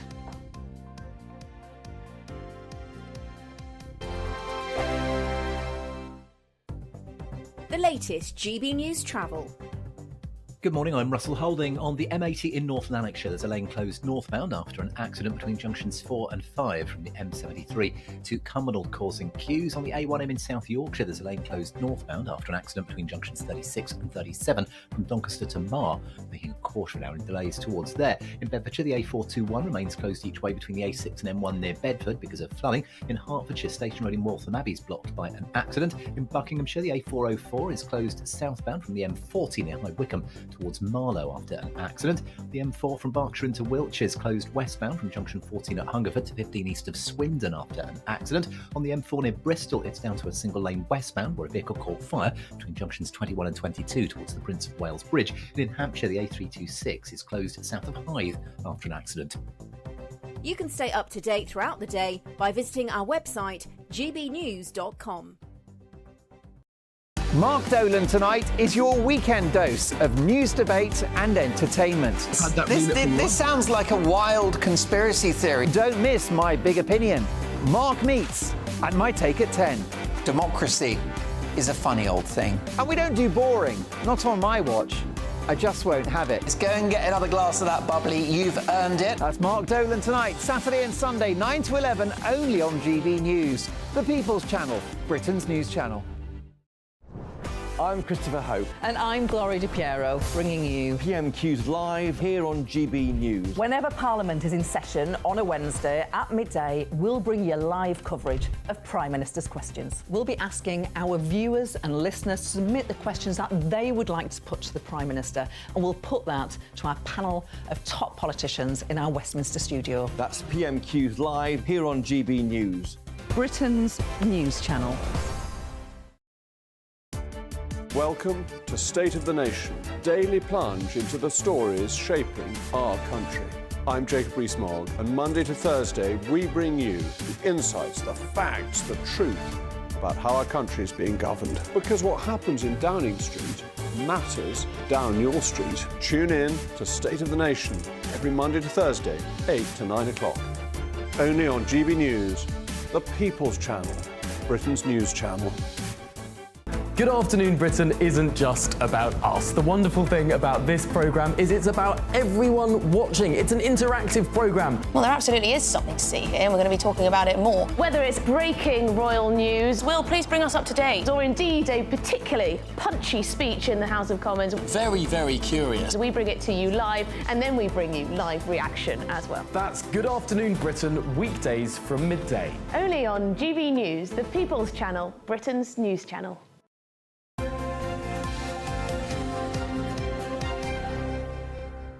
It's sports time. Paul Coit is here with us. Hello. Morning. Porto 3, Manchester United. 3. 3 is correct. I mean, that's what? Because they had the advantage, didn't they? They did. United. Yeah. Started off, they're thinking, well, this is all going to be changed again. You never know what you're going to get with Manchester United or Erik ten Hag. Went 2-0 up. Then Porto came back and scored 2, and then the momentum's with them. And then after half-time, Porto go 3 up, and Manchester United fans are just like, what on earth is going on? Especially after Bruno Fernandes gets sent off. But then Harry Maguire, the forgotten man, right at the very end, heads one in, 3-3. And Eric's pretty much saved Erik ten Hag's bacon, I think, for another day. But, it wasn't great. Spurs beat Ferencváros from where? Oh, Budapest. Correct. 2-1. Lots of youngsters there, 17-year-olds and 18-year-olds. Rangers fans who particularly enjoyed Celtic getting thumped 7-1 by Borussia Dortmund, well, the smile was on the other side of their face, to be honest with you, because Olympique Lyonnais, I mean, this is a football club that is named after a potato. So, I mean, let's be honest. And it rhymes with mayonnaise. It does rhyme with mayonnaise also. So I like the sound of both those things. Yes, Olympique Lyonnais. Rangers 1, Lyon 4... So, and in the Conference League, Chelsea beat Ghent, not Genk. Yeah. Not to be Never confuse your Ghent with your Genk. 4-2, 11 changes. Just shows the strength and depth that they have. 11 changes? 11 changes they made. And they've got really good players. I mean, for example, like Cole Palmer, who everybody's saying is the best player in the Premier League at the moment. He was left out of the Conference League squad, which means he will not play in Europe that's how much they care about the Conference League. So he's just concentrating, and they're going to keep him aside. But they've got enough players. They've got enough players. He's in the England squad, though. He is. He is. I better mention, though, Hart, because I know I'm going to get... Because I did get a message yesterday, don't forget Hearts of Midlothian. Yeah. Hearts have been having a really tough time, a horrible run. They're winless in 10, but they went to Minsk. Where is Minsk? I want to say, like... You're in the right area. I know what you're saying. You're in the right area. Like you're Googling it. I'm frantically it's Googling. Not Ukraine, but it's that area. You're right. Belarus is right. So for that reason, the game wasn't actually played in Belarus. They played it in Azerbaijan because of what's going on with the invasion of Ukraine. But it's like, well, what difference does it make? Surely they just don't have them in the competition, apart from just move it elsewhere. But that's what they decided to do. But more importantly, Hearts, so I say more importantly for Hearts fans, they did manage to win 2-1 away in Minsk. Good. So well done them. Can I be honest? I've never heard of Dominic Solanke. Have you not? No, it's not his first time in the England squad. No, because he played at Bournemouth. He was at Liverpool for a very short space of time. He was signed by Spurs at the start of the season. Very good striker. You know what I really like? He's a really nice man. Is he? He's one of those people, you can tell the difference when they look you in the eye. He's a really nice guy, and I wish nothing but success for Dominic Solanke. Not the fact that he plays for Tottenham Hotspur, but that's a given, but the fact that he's a really nice fella. But he played for it. He was chosen 7 years ago, and now it's been brought back into the fold. By Lee Carsley. It really is. I'll have to look into that because I don't know a longer gap that there's been. Anyway, Lee Carsley was asked because he's the interim manager.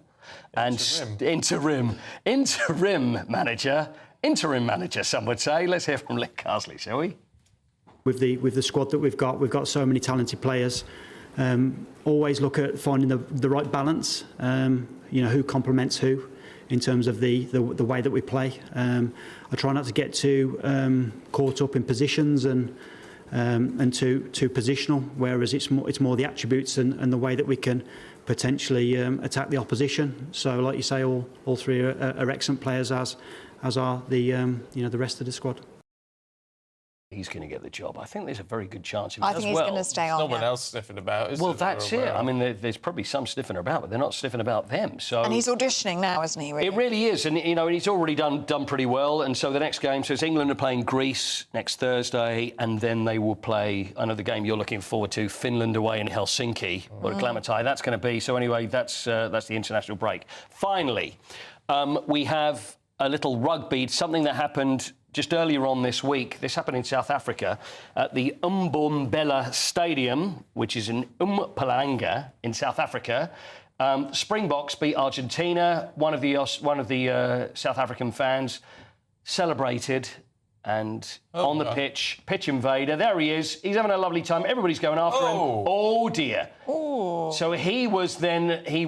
Look. Oh, that looks nasty. There's not a lot of movement. Is he okay? He was out cold. Watch slowly. Here it comes. Now the security guard doesn't get it.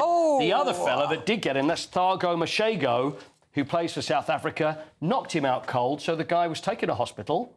He was out cold. Woke up in hospital. First thing he did was ask for a beer. He's absolutely fine now. Fair enough. Lovely stuff, Paul. Thank you very much indeed. See you later on. We've got the papers heading away in just a moment.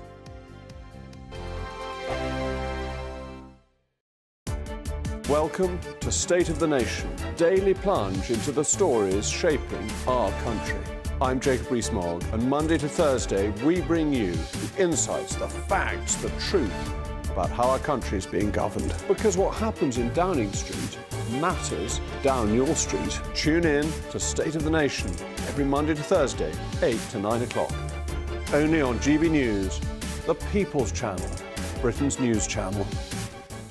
Sunday with Michael Portillo from 11, only on GB News. Founded in 1990 in Knightsbridge in London, the Beverly Hills Bakery offers some of the finest American baked goods in the United Kingdom. Beverly Hills Bakery has delivered gifts to all the UK Prime Ministers of the last 20 years, with, I think, the exception of Sir Keir Starmer so far, and provided gifts for the royal family and for royal births. As we near the 35th anniversary of the bakery, I'm joined by the owner and head pastry chef, Rosa de Souza, and Manuel de Souza, who is the director of the Beverly Hills Bakery. How marvellous to see you both. Welcome to GB News. Thank you for inviting us. So, why has this formula worked? Why did London need a Beverly Hills Bakery? What we do is we're a bakery, but underlying it's actually a gifting experience. Right. So this is an alternative to flowers. So in terms of concept, that has maintained its originality despite going on for 35 years. And in fact, what I do is I often ask myself, why is it going strong? To remind myself to focus on those things that we need to focus on. So instead of sending a bunch of flowers, you send a beautiful box of cakes like that, or confection like that, complete with bunnies and so on. Exactly. So you have the concept on the one hand, but you also need the quality of product that goes inside. And I think that's where Beverly Hills Bakery has got a great product. And it's where Rosa comes in, isn't it? Yes. So when did you start to bake? Did you start to bake domestically in your home, and did it spread from there? We started from home, my mother's baking, where we didn't have all the stoves and things like that. We baked on the charcoal, you know, like the grease. Yes. And we started baking. I learned from my mother the baking. GB News, the People's Channel. Why go out on a Friday night when Friday night comes straight to your home? Talking about. Join me and my A-team of top pundits. Chemistry tonight is electric. As we tackle the big stories of the day with wit, insight and fearless energy. Man of the people. It's all vibe. Just a filing cabinet on wheels with a tie on. So, order in Friday Night Live with me, Mark Dolan, every Friday at 8, only on GB News, the People's Channel, Britain's news channel. Join me, Camilla Tominey, this Sunday when I interview one of the most significant political figures of our era, Boris Johnson. Nothing will be off limits as we discuss his autobiography, Unleashed, and everything in it. I failed to avert Megxit, but I did deliver Brexit. And I'm very, very happy to be on Camilla Tominey's show, Boris Johnson on GB News, the People's Channel, Britain's news channel. That's the Camilla Tominey Show on Sunday at 9:30 a.m. and again at 6 p.m.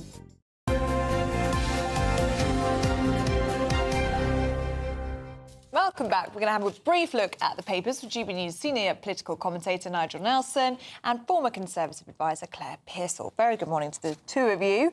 Nigel, let's have a look at the Telegraph, shall we? And lockdown babies not ready for school. Yeah, this is really quite sad, in fact, that youngsters who went to school just after lockdown, in other words, they spent their early years in lockdown, didn't have any language skills, they had a problem with speaking, some of them were still using dummies, which actually contributed to the problem of the language schools. They were still in buggies, in nappies, I mean, just not school ready. Why? What's that got to do with lockdown? Well, it doesn't stop you from teaching your children the basics. I mean, the report is by the former Children's Commissioner Anne Longfield, who founded the Centre for Young Lives, a think tank, and she doesn't actually put the blame on anyone. You sort of think that probably you point the finger at the parents on something like this. I should think so. Yeah. But I mean, it goes on. I mean, it's not just that. Also, iPhones and tablets are causing kids problems. So when they get to school, they think that a book is like an iPhone. So they start swiping it or tapping on it. So they have to be retrained to read a book. So nothing to do with COVID. This is all parents' fault. Well, it is. I mean, take away the misery of lockdown for a lot of families. It doesn't take much to read books to your children. I mean, I grew up like that. We'll get them out of nappies. Yeah, but it's just basic things like talking to your child. Now, there are circumstances where parents were working from home, they were trying to entertain children as well, so you can see that the use of technology was going to increase, but it shouldn't come at the sort of detriment of speech and language. You should always be having a chat. I mean, I think that lockdown has some part to play in it, and I think more deprived areas where there was less space and perhaps you had two parents trying to juggle working out of the home, working in the home, working, having their children there as well. It was very difficult for an awful lot of people. And then the iPhone became a digital dummy to actually keep the kids quiet. Yeah, it if seems you're to be trying to work the way from it home happened. and you've got a kid in the background, it's very, very hard. Well, it is hard. I'm not denying it. I just think you can't blame it. I mean, there's responsibilities you've got to have. I think that it is the parents for this one, yeah.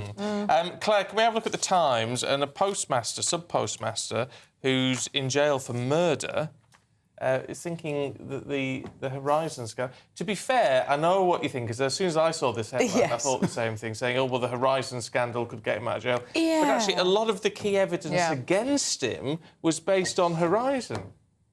Yes, it was, but the main crux of the case was that money had been stolen out of the safe and his wife, who was in bed upstairs at the time, was murdered. So you've had several juries look at this. I believe it's had 4 appeals go through already, and nobody is convinced that it could be anything other than the fact that the husband has murdered his wife. Well, except it was based on the Horizon information that said he was clearly stealing money.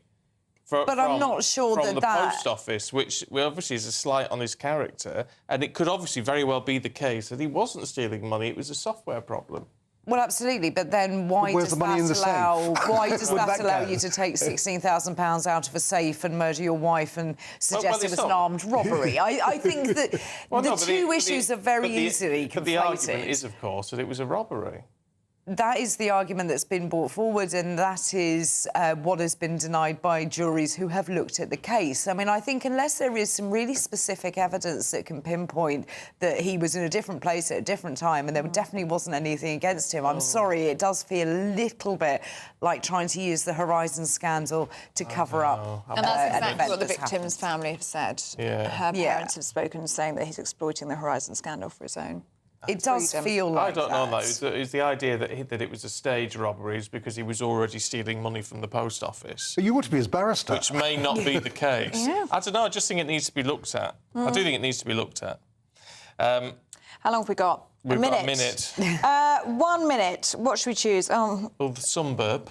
Oh, the Sunburb. Yeah, tell us about that. I'll do this in a minute because it's very simple. Yeah, the son's got indigestion. It's having a burp this weekend. As a result of that...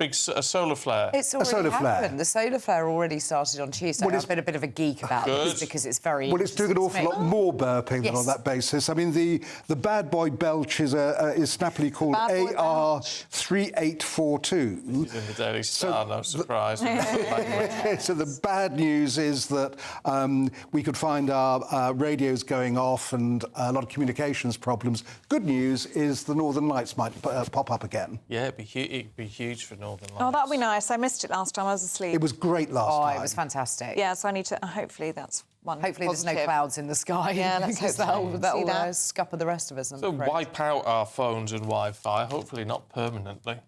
No, they'll come back again. Yeah. Come back again. Don't panic too much. No. You're going to be OK. I should thank goodness for that. All right, thanks, Bob. Thank Sorry it was you, so you brief. two. We're going to have longer next hour. We will, it's a promise. Let's have a look at the weather now, shall we, with Aidan.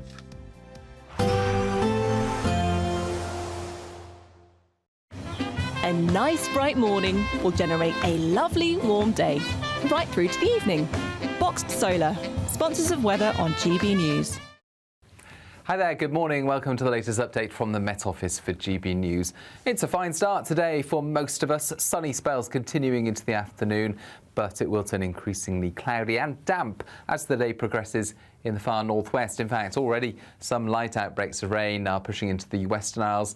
They'll reach parts of the far north of Scotland at times as well. Northern Ireland likewise seeing a thicker cloud and some light rain at times with a freshening breeze. But for eastern and southern Scotland, England and Wales, plenty of sunny spells, highs of 16 to 17 Celsius. So feeling pleasant enough, but perhaps with a bit more cloud cover compared with Thursday.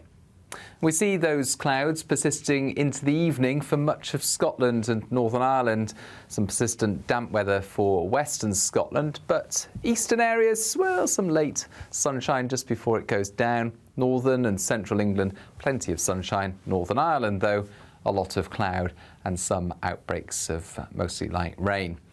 Now, for the southern half of the UK, well, we'll see the cloud melting away into the evening, and under clear skies overnight, temperatures will fall away. Another chilly night's expected through the Midlands, eastern and southern and southeast England, but elsewhere, with thickening cloud and a strengthening breeze, And some outrates of rain pushing into Scotland and Northern Ireland. It's a milder night with temperatures staying in the double figures. So it's really only the east of England and some central parts where we'll see single figures first thing Saturday and perhaps mid-single figures in some spots. Then we'll see a lot of fine weather once again across England and Wales, but with a bit more of a breeze and some cloud coming and going through the day. There's still scope for some sunshine at times, and mostly the more unsettled weather stays at bay until after dark, but it will reach Cornwall and it will affect parts of Scotland and Northern Ireland through the day, feeling cooler here as a result. Expect a warm front, moving from the kitchen right through to the rest of the house. Boxed Boilers, sponsors of weather on GB News. The latest GB News travel. Good morning, I'm Russell Holding. On the M80 in North Lanarkshire, there's a lane closed northbound after an accident between junctions 4 and 5 from the M73 to Cumbernauld, causing queues. On the A1M in South Yorkshire, there's a lane closed northbound where a lorry's broken down between junctions 36 and 37 from Doncaster to Mar. In Bedfordshire, the A421 remains closed each way between the A6 and M1 near Bedford because of flooding. In Hertfordshire, the A121 is blocked by an accident on Station Road in Waltham Abbey. In Buckinghamshire, the A404 is closed southbound off junction 4 of the M40 between High Wycombe and Marlow after an accident. The M4 from Berkshire into Wiltshire is closed westbound from junction 14 at Hungerford to 15 east of Swindon after an accident. On the M4 near Bristol, it's down to a single lane westbound where a vehicle caught fire between junctions 21 and 22 towards the Prince of Wales Bridge. And in Hampshire, the A326 is closed south of Hythe after an accident causing queues. That's the latest. You can stay up to date throughout the day by visiting our website, gbnews.com. This is Britain's Newsroom, where your voice matters. It's just astonishing. With expert analysis and honest opinion, we don't just keep you informed. We bring you unique perspectives you won't see anywhere else. Can't argue with any of that. When the news happens, it happens here. On Britain's Newsroom, weekdays from 9:30 a.m. Only on GB News. If you want your news to be straight talking... This is a nightmare for the Conservatives again. Down to earth. It's not just Nottingham where this is happening, is it? And most importantly, honest. Hard-working, middle-class taxpayers, they'll get their book thrown at them. Then catch me, Martin Daubney, Monday to Friday, 3 till 6 p.m. on GB News, Britain's news channel. Every Saturday, 10 till 12, we'll bring you all of the news that you need to know. We'll also remind you that there is so much to smile about. It's my favourite time of the week. I get to relax, enjoy some light-hearted stories, and let Ellie teach me about fashion too. That's Saturday Morning Live, every Saturday, 10 till 12. Only on GB News, Britain's news channel.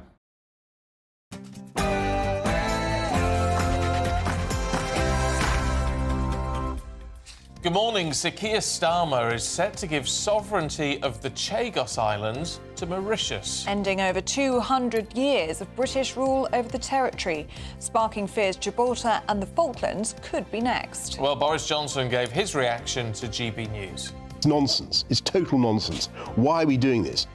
Sheer political correctness, desire to look like the good guys, a desire to look as though we're unbundling the last relics of our empire. But Boris Johnson also reveals the UK needs another referendum, this time on the ECHR. Israel targets Hezbollah's next leader in a huge blast in Beirut overnight as another wave of strikes are launched. 1 in 20 GP appointments are now online. Do you miss face-to-face interaction with doctors? Prince Harry has been reunited with a close friend, Prince Siso, in Lesotho in his first visit in 6 years, but it would seem that Meghan has again been left behind.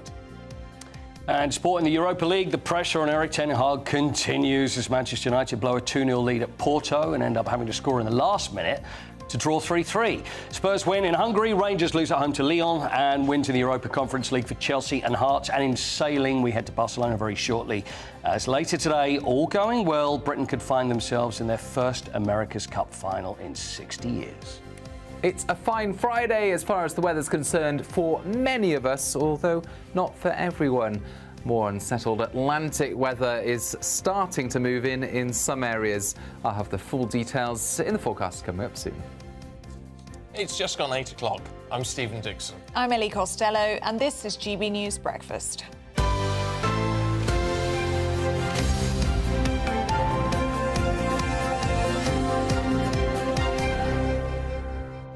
Them all all going on the ECHR this morning? Yeah, I'm quite intrigued by this. Yeah. To be perfectly honest, there's some really good points. Martin says the ECHR was enacted into British law in the early 2000s. Were we global pariahs before that? Well, no. No, I mean, it's an interesting point. And the point's been made, hasn't it? Australia and Canada obviously aren't part of the ECHR, other countries too. And they do just fine. Yeah. Yeah. We'd have our own set of rules, wouldn't we? Interesting. Neil says an ECHR referendum is a bad idea. The only referendum that should be conducted is for political reform, as too much power ends up in the hands of political players. Decisions like handing over territory are a great example. Yeah, fair point. Yes. And another view here saying the ECHR was good in the 1950s, but has since become a cash cow for human rights lawyers who've used it in ridiculous cases. It's time to pull out. Loads of you getting in touch on GP appointments as well. 1 in 20 being done online, virtually. Now, what would you do, Coity, if offered a virtual appointment? Are you all for it? No, I mean, some people have got really good doctors, some people haven't. I've got a doctor that's really good. You seem to be able to get an appointment straight away. And then I've got other people where, you just can't make an appointment for love nor money and then going online. But then we've had it with my son, who's supposed to have a hospital appointment, and it's all done online. Yeah, everything's fine. It's not the same. Of course it's not the same, is it? I think it depends what the issue is, isn't it? If you need a face-to-face or it's something sensitive, maybe you need to see a doctor in person. But for a quick referral or something...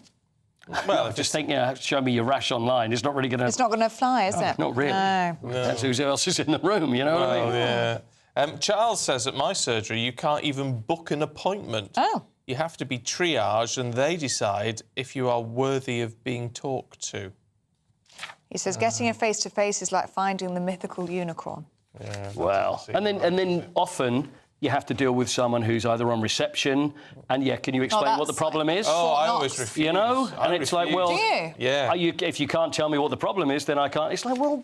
Yeah, I mean, look, receptionist, I know that that is actually a tough job, being a GP receptionist, but with the greatest of respect, I'm not telling you about my medical conditions. Fine, I won't ask. No, but, it's like none of your business, is it? It's true. No, it's absolutely right. You're not a medical professional. Yeah. I know. Some of them do make it very tough, don't they? Especially when it's like, well, could you give me some sort of idea how painful and whereabouts it is? What sort of area is it? Oh, no, I'm not going to tell you. Well, I'm not going to tell you. Yeah. Well, then... I can't help you go then, on. yeah. I can't help you. Well, I'd rather not say. Oddly enough, in terms of booking appointments, my GP had a great online system. Yeah. And which really worked. And they've now merged with a whole load of other local surgeries. Right. And so the online system has changed, and it's now rubbish. Oh, is that right? That's annoying. It's really irritating. Well, do keep your views coming in on that one, gbnews.com/you'll say. And we've got a few here on the Chagos Islands as well. Uther says, everyone except Starmer knows it isn't right to give the Chagos Islands to Mauritius. What is wrong with him? Well, I don't think... I'm not saying it's... I don't like the idea of giving stuff away like that. However, it was all started under the Tories. This is the problem. Liz Truss claims when she was Foreign Secretary, Boris Johnson told her to go and discuss it with the Mauritian Foreign Secretary.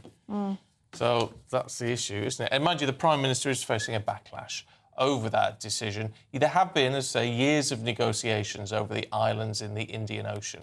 Well, as part of the deal, the UK-US military base will remain there, but the UK government will provide a package of financial support to Mauritius. Well, some Conservatives are furious, including Boris Johnson, despite the fact, according to Liz Truss, he actually was all in favour of talking about it when he was Prime Minister. But now he's not Prime Minister and he's furious. Yeah. Chagos Islands being given back to Mauritius. Your reaction? Crazy. I urge viewers of GB News to get out your maps, get out your atlases, check out the Chagos Islands, see where they are, see where Mauritius is. A long way away. Yes. What is this claim? It's nonsense. It's total nonsense. Why are we doing this? Sheer political correctness, desire to look like the good guys, a desire to look as though we're unbundling the last relics of our empire. It's nonsense. It's a bad idea in hard geopolitical terms because the base in Diego Garcia, as I'm sure you know, or for all our viewers know, is of huge strategic importance.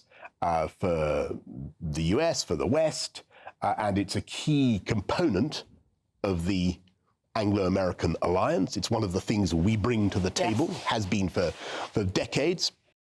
That base, why are we trading away our sovereignty over Chagos? Completely the wrong thing to do. Well, joining us now in the studio is political commentator Aman Bogle. Good to see you this morning, Aman. Indeed. What do you make of this decision?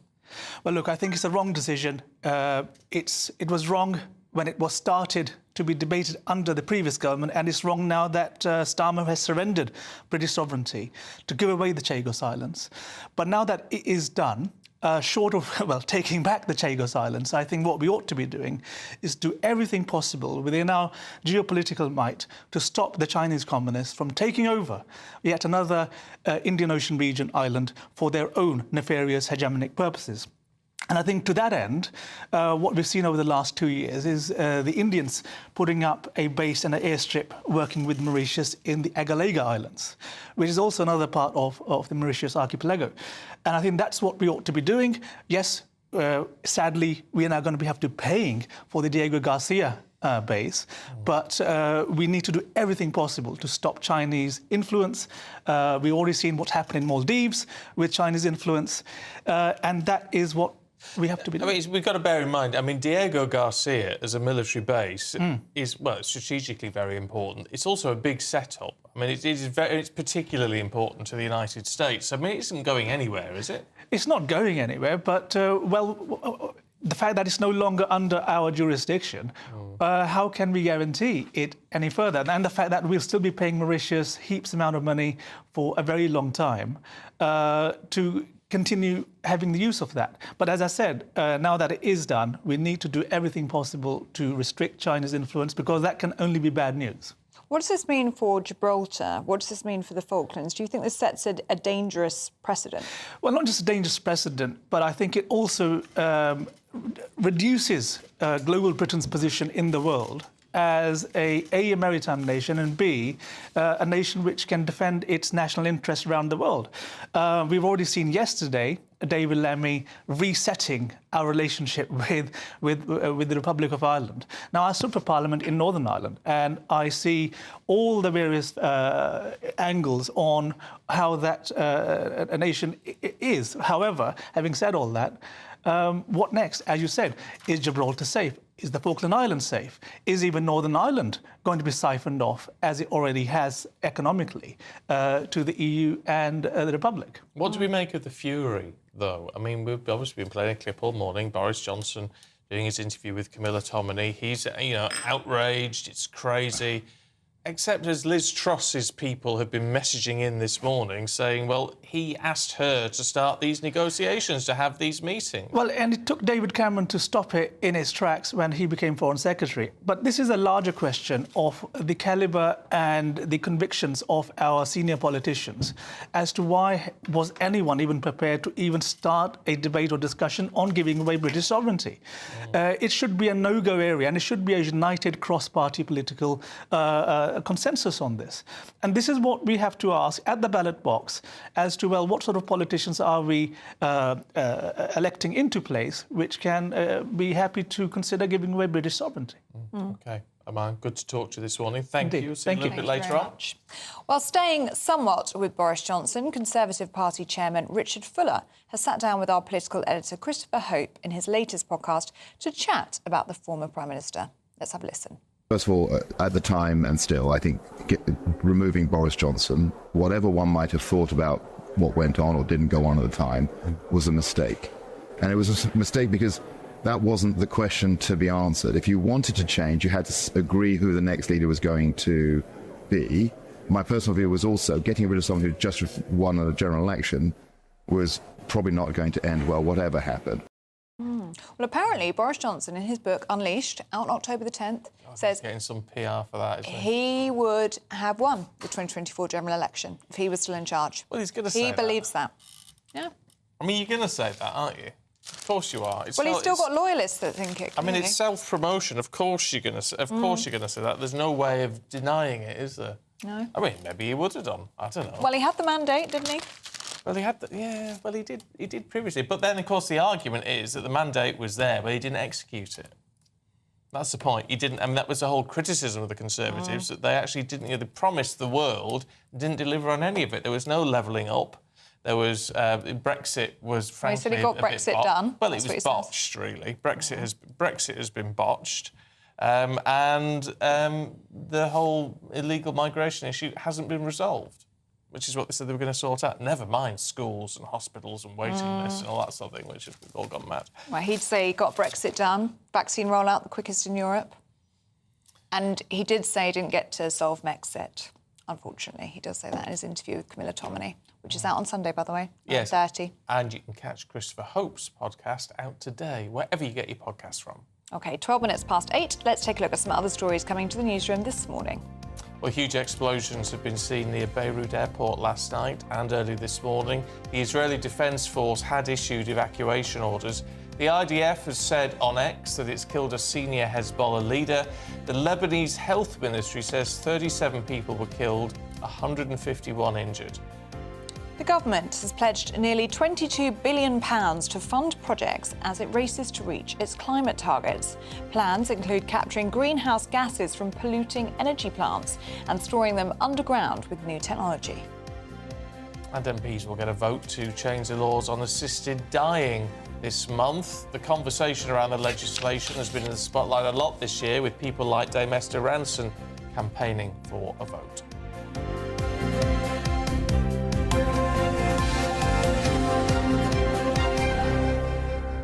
I'm not sure what to make of the assisted dying thing, to be honest, because I'm actually, as an idea, I sort of think it's quite sensible. It's the caveats they talk about. It's stuff slippery slope, isn't it? Well, it's stuff that needs to be put in place to make sure it is not abused, and that's always why it's never got anywhere. So, are there now things in place? Are there now ideas to stop people being coerced or pressured or whatever into ending their own lives? So I don't know. It's a really difficult one, isn't it? Really, really difficult. But we've got Dame Esther Ranson on the front page of the Daily Express today saying, "I never thought I'd be alive to see the law change, but perhaps now I will." She's been campaigning against this, isn't she, for a very long time now. It's the unintended consequences of it, which do give me a concern. Yeah, I think it concerns a lot of people. And you can see in Canada, where assisted dying is legal, there's now people that struggle with mental health and eating disorders and the like that do have the option for assisted dying. It just seems to have gone too far in the other direction in Canada. Right, anyway, away from that, so let's see what the weather's going to do for you. Here's Aidan.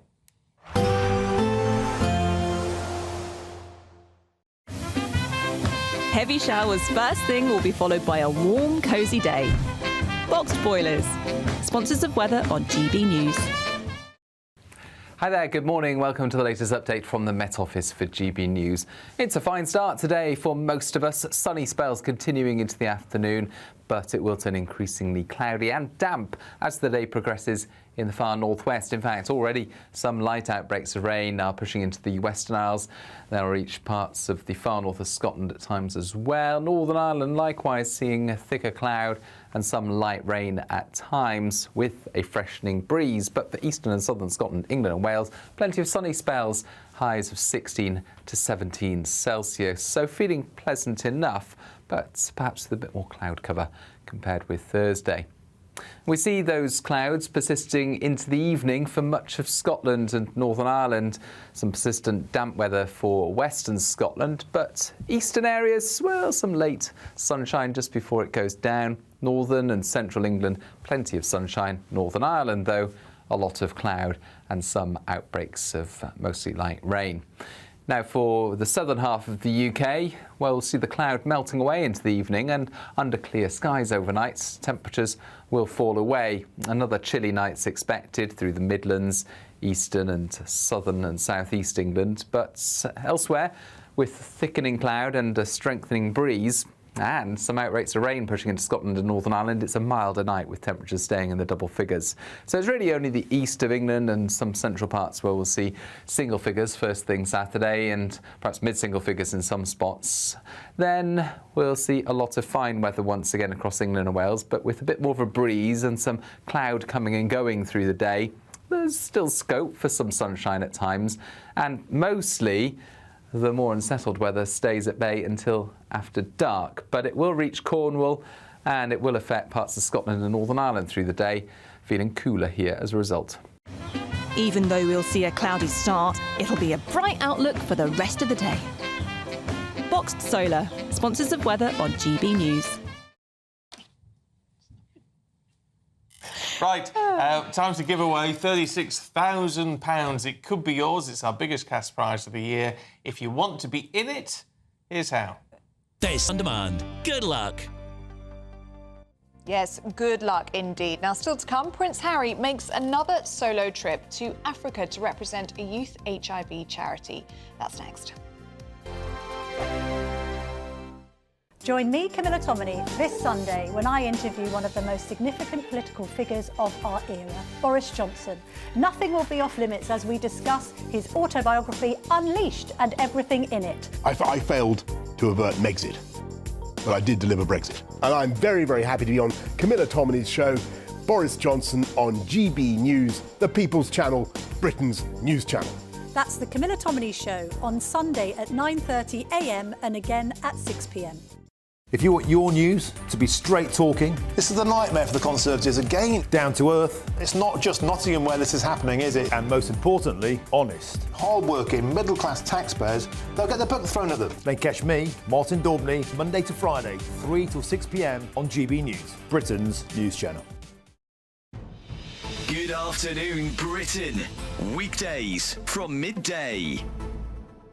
National Trust Director General has said something rather curious. She's admitted that 70% of the charity's staff are Union Jack-hating progressive activists. Yes, this was speaking at a Labour Party fringe event. The boss of the charity, Hilary McGrady, acknowledged that there was a gap between her staff's views and the views held by the wider public. So was she being honest? Joining me now to discuss this is historian and broadcaster Rafe Hadel-Mankoo, who I believe is with me. Rafe, thank you very much indeed. Can this be true? The founders of the National Trust and later figures involved in it, like my hero James Lees-Milne, were really motivated by love of nation. But I think that love of nation in the Trust has become actively, national self-loathing. And that's really the state of modern Britain. And with the Trust, I mean, what we've done is we've actually entrusted our national heritage to those people who actually actively despise our national heritage. And it's, it's utter madness. Have these people wanted to take over charities like the National Trust for their political ends, or is it just something that happens? Is it just the type of people who work in charities? This has been part of the long march through the institutions, that people need to understand that Britain is now a post-revolutionary society. So the buildings that house our institutions look the same, but the people who now run them bear no comparison to the generations who lovingly built and ran them. They are cuckoos in the nest, and we need to understand that. And of course, once you realize that, of course, that explains completely why, the National Trust and others have crudely tried to denigrate our national heroes and link them and their houses to colonialism and slavery, as they ludicrously tried to do. GB News, the People's Channel. I'm Michael Portillo. This is GB News, the People's Channel, Britain's news channel.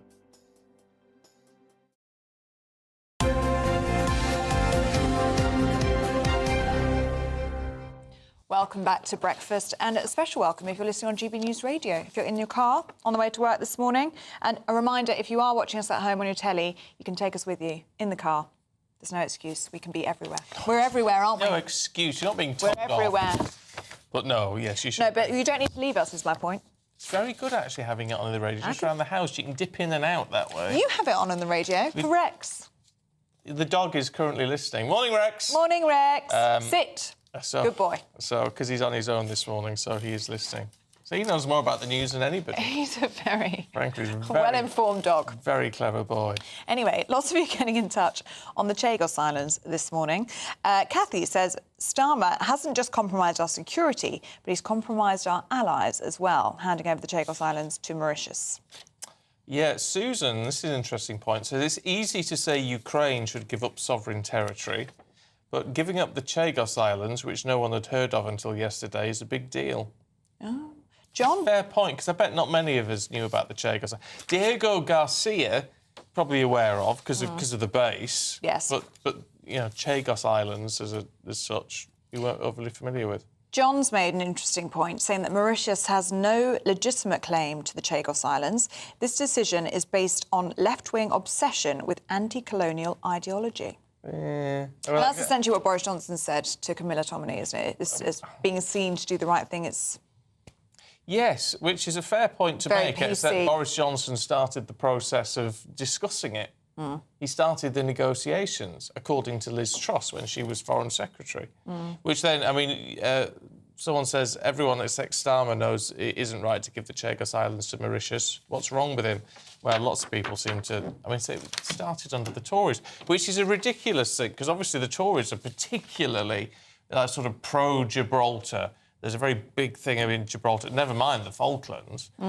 So the idea that you know, it would be under the Tory government that started these negotiations seems very odd. Yeah. And very odd. And you could point the finger not only at Boris Johnson, according to Liz Truss's spokesperson this morning, but also James Cleverly. There's some Tory sources speaking to the Independent newspaper this morning, saying that this was Cleverly's Chagos deal. He was working on it years ago. It's only David Lammy who got it over the line. But it's now James Cleverly who is saying that it's lies, lies, lies from the Labour government. They said they'd be patriotic, all lies. So they're all furious now. If you're watching in the Falklands or if you're watching in Gibraltar this morning, I'd love to hear from you. gbnews.com/yoursay. I love Gibraltar. I've never been. I haven't been out for a year or two now, but it's a fantastic place, fantastic people. It's very British, isn't it? It's I've heard. Extremely British in Gibraltar. Yeah, brilliant. And it's obviously its own government, the Chief Minister, Fabian Picardo, out there. And I mean, it's just, they're incredible. They are incredible people. Absolutely fantastic. And, you know, and there will be some people getting a bit of a sweat on over this morning, thinking, well, what are we next? Because there's a lot of pressure from Spain. Does it set a precedent? I mean, that's the question, isn't it? I hope not. Let us know what you think. gbnews.com/yoursay. Now let's talk about Prince Harry, shall we? Because he's made another solo trip, this time to Johannesburg in South Africa. He's called for world leaders to create a platform for young voices, as the Duke is there to represent his charity centre, Bale. It's an HIV charity that he co-founded. Well, meanwhile, Prince William has revealed that he was not present at the Olympics in Paris, as he feared he might bring COVID home to Catherine. While she was having chemotherapy. Yeah. Let's talk to Editor-in-Chief of Majesty Magazine, Ingrid Stewart. Good to see you, Ingrid. Can we talk about Harry first and foremost, and Lesotho and Centre Bale? I mean, all these things which he's been associated with for a long time, but have been off the radar for a long time. How important is it that he's now getting back involved? Well, I think Harry's come to the realisation that he must go back to what he does best, which is actually working with kids. He's always been brilliant with children, and he founded Centable, which means forget me not, which is with the Prince of Lesotho, and it was in 2006. So he's been doing this for a long time, and it's really was one of his pet projects. But he hasn't been back for 6 years. But now he's gone back, and he's been welcomed hugely, and he's had meetings with the King and the Queen and travelled with his friend the Prince. And what they're trying to do is get these people of Lesotho into work, the women of Lesotho into work, and also their children who were born with HIV, some of them. This was the main thrust of it in the beginning. And they built schools, they built all kinds of things to sort of help this education of this nation. I think we should read into the fact that we are seeing more and more of Prince Harry out on these solo trips. We know that this is something he's really passionate about. It's clear from even reading his book Spare that this is something that he deeply, deeply cares about. But we saw him at the Well Child Awards in London, didn't we, just last week? And now he's in South Africa by himself, and there's no sign of Meghan. There's no sign of Meghan because I think Harry knows that he does these things best on his own. I mean, he doesn't want, there's no point in him taking Meghan to Lesotho, and there's the well child, although I think she came last time he was here, last year. But I think, I can't remember actually if she was there or not, but he's better on his own. And either Harry or maybe his advisors have said to him, sir, you need to raise your own profile and do it by, doing what you do best, which is working with children and the disadvantaged. He's always been brilliant at that. It's not about raising profile in the sense. I mean, we do know when he's been in Lesotho in the past, he's prepared to get his hands dirty. He likes to get stuck in. I mean, it's part of the charm of him in all of this. Is there a sense, and I might be speaking out of turn, but is there a sense that Meghan will only do stuff where it is a PR opportunity rather than actual work? Well, I think we like to think that. I don't know, but it does seem that I think Harry actually knows that he's better doing this on his own. I mean, he sat down for a very well publicised fireside chat with the chairman of the charity and the king and the queen. But what I still can't understand is what he was trying to say. He sort of said, we must do something, but I wasn't quite sure what he was intending to do. So Harry's message is still not very clear. It's still cloaked in sort of California speak.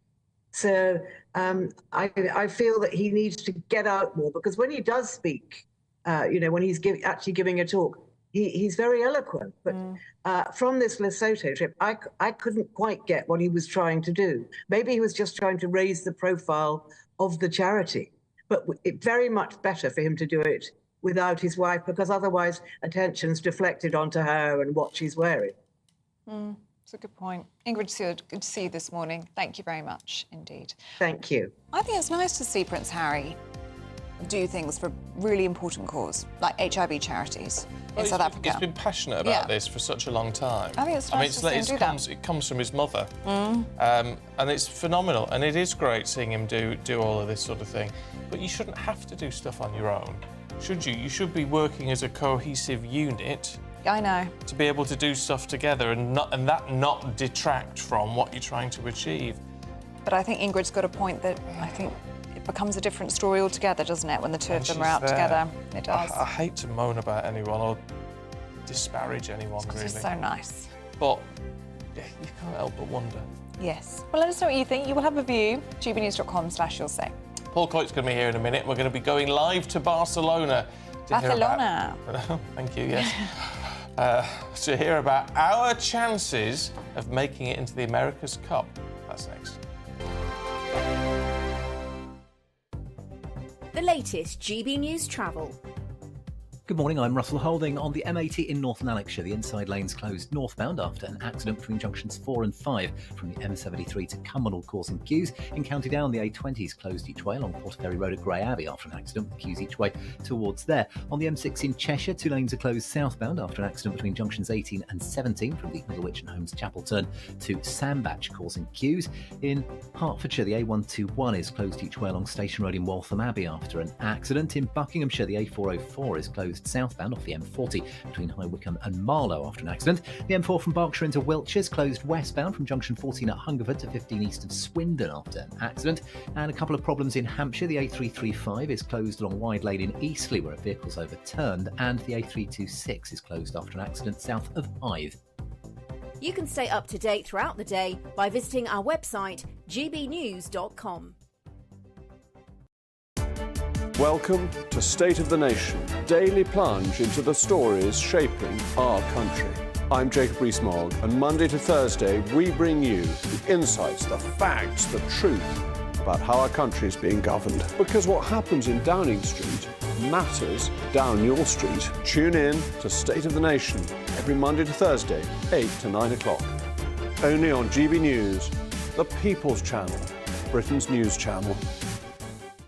If you want your news to be straight talking, this is the nightmare for the Conservatives again. Down to earth. It's not just Nottingham where this is happening, is it? And most importantly, honest. Hard-working, middle-class taxpayers, they'll get the book thrown at them. They catch me, Martin Daubney, Monday to Friday, 3 till 6 p.m. on GB News, Britain's news channel. Join me, Camilla Tominey, this Sunday when I interview one of the most significant political figures of our era, Boris Johnson. Nothing will be off limits as we discuss his autobiography, Unleashed, and everything in it. I failed to avert Megxit, but I did deliver Brexit. And I'm very, very happy to be on Camilla Tominey's show, Boris Johnson on GB News, the People's Channel, Britain's news channel. That's the Camilla Tominey Show on Sunday at 9:30 a.m. and again at 6 p.m. This is Britain's Newsroom, where your voice matters. It's just astonishing. With expert analysis and honest opinion, we don't just keep you informed. We bring you unique perspectives you won't see anywhere else. Can't argue with any of that. When the news happens, it happens here. On Britain's Newsroom, weekdays from 9:30 a.m. Only on GB News. We're proud to be GB News, the People's Channel. And as you know, we always love to hear your views. Now, there's a new way of getting in touch with us at gbnews.com/your say. By commenting, you can be part of a live conversation and join our GB News community. You can even talk to me, Bev Turner, or any of the members of the GB News family. Join me, Camilla Tominey, this Sunday when I interview one of the most significant political figures of our era, Boris Johnson. Nothing will be off limits as we discuss his autobiography, Unleashed, and everything in it. I failed to avert Megxit, but I did deliver Brexit. And I'm very, very happy to be on Camilla Tominey's show, Boris Johnson on GB News, the People's Channel, Britain's news channel. That's the Camilla Tominey Show on Sunday at 9:30 a.m. and again at 6 p.m.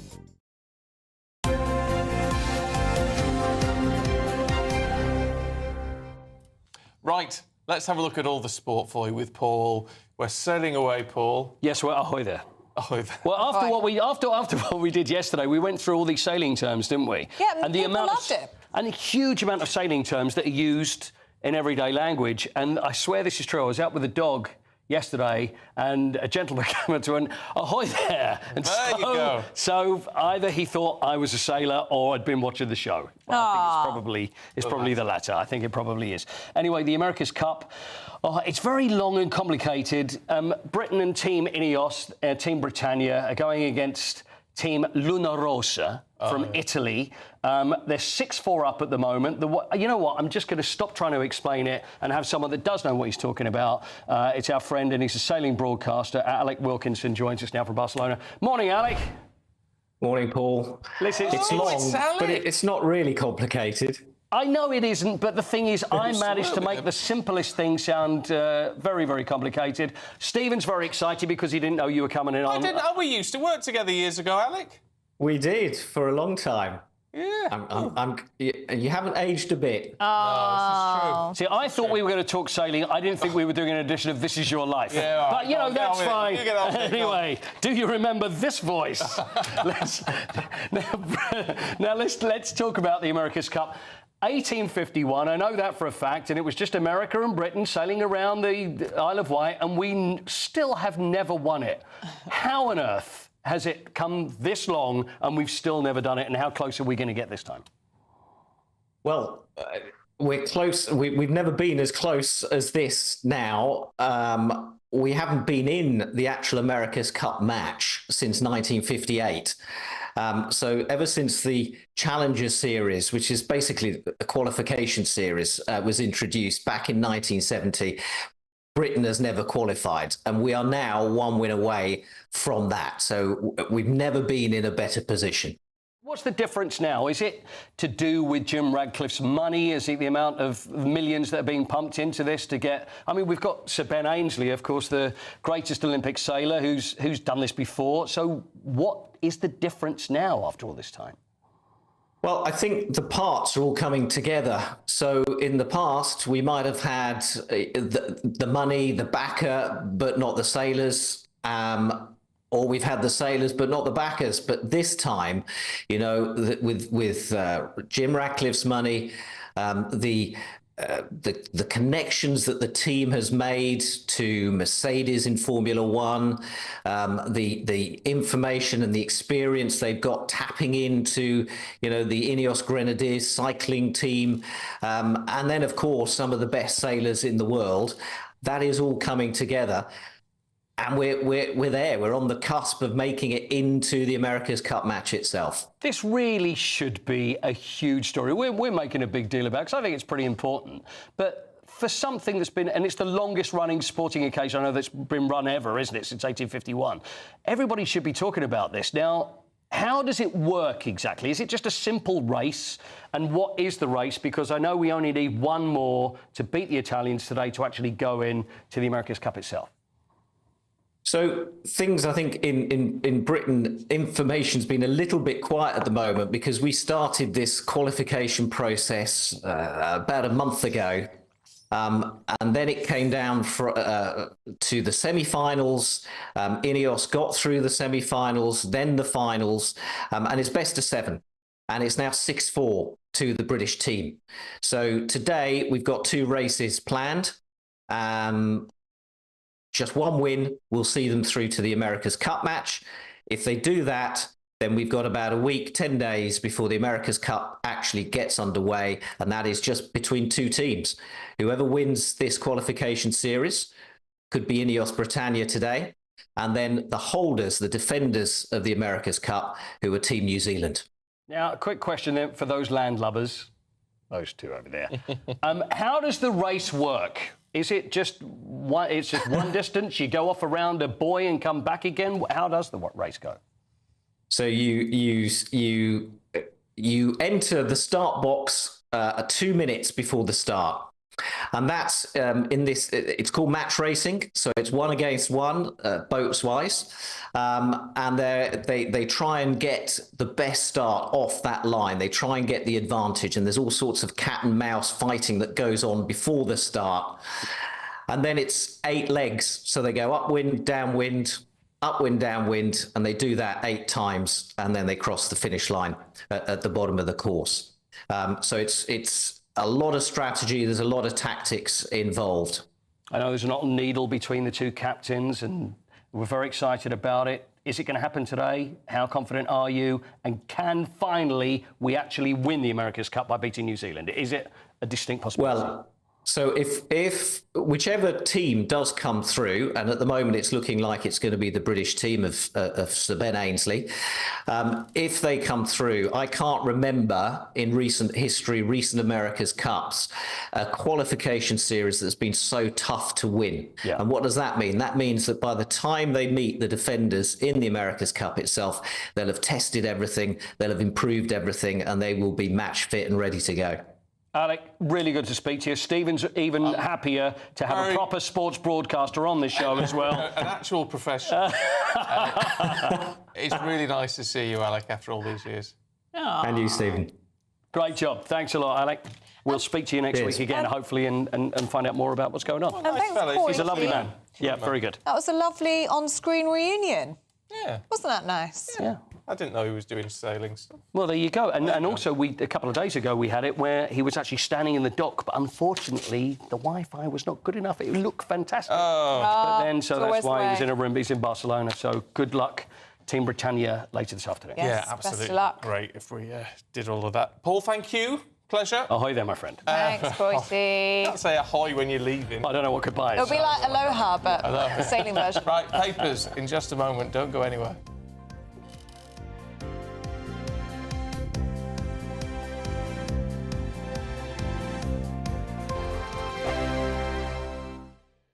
Why go out on a Friday night when Friday night comes straight to your home? Talking about? Join me and my A-team of top pundits. Chemistry tonight is electric. As we tackle the big stories of the day with wit, insight and fearless energy.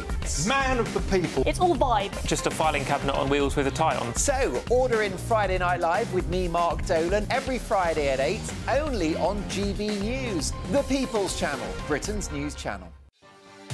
Martin Daubney, weekdays from 3 p.m. Princess of Wales has begun planning her annual Christmas Carol concert. marking her return to royal duties after chemotherapy. Princess Catherine held a meeting at Windsor Castle to discuss the events, which will be broadcast this Christmas as she continues to ease back into public engagements. A wonderful story, and I'm joined now by the royal commentator Richard Fitzwilliams. Richard, fantastic stuff. This will be just the kind of royal Christmas message we really, really want, and fantastic news about Catherine's return. Tell us more about this amazing event. Well, you're absolutely right, because Together Christmas, which is her carol concert, it's been an annual since 2021. It's marvellous news because she's moving back toward royal duties, that's absolutely clear. And the question is, of course, when will we see her next? And, you know, we're all looking forward perhaps to seeing her on Remembrance Day. I'm sure that that is now a definite possibility at the Cenotaph, and subsequently, very definitely, for one of the highlights of the year at Westminster Abbey, which is her concert. When can we expect any details, for example, of the choice of carols? Because, I mean, that's what people really want to know. What are the details? When are they going to come out? Well, I don't know when they will be released. Remember, even now, these meetings and these details, they're being very, very carefully managed. What we've got is very, very good news, but there's no doubt, as she made clear in her recent video message, there is still some way to go, and being cancer-free is her priority, obviously. So let's hope, and also let's hope we might see her at the Albert Hall for the Festival of Remembrance. Just a thought. GB News, the People's Channel. Join me, Camilla Tominey, this Sunday when I interview one of the most significant political figures of our era, Boris Johnson. Nothing will be off limits as we discuss his autobiography, Unleashed, and everything in it. I failed to avert Megxit, but I did deliver Brexit. And I'm very, very happy to be on Camilla Tominey's show, Boris Johnson on GB News, the People's Channel, Britain's news channel. That's the Camilla Tominey Show on Sunday at 9:30 a.m. and again at 6 p.m.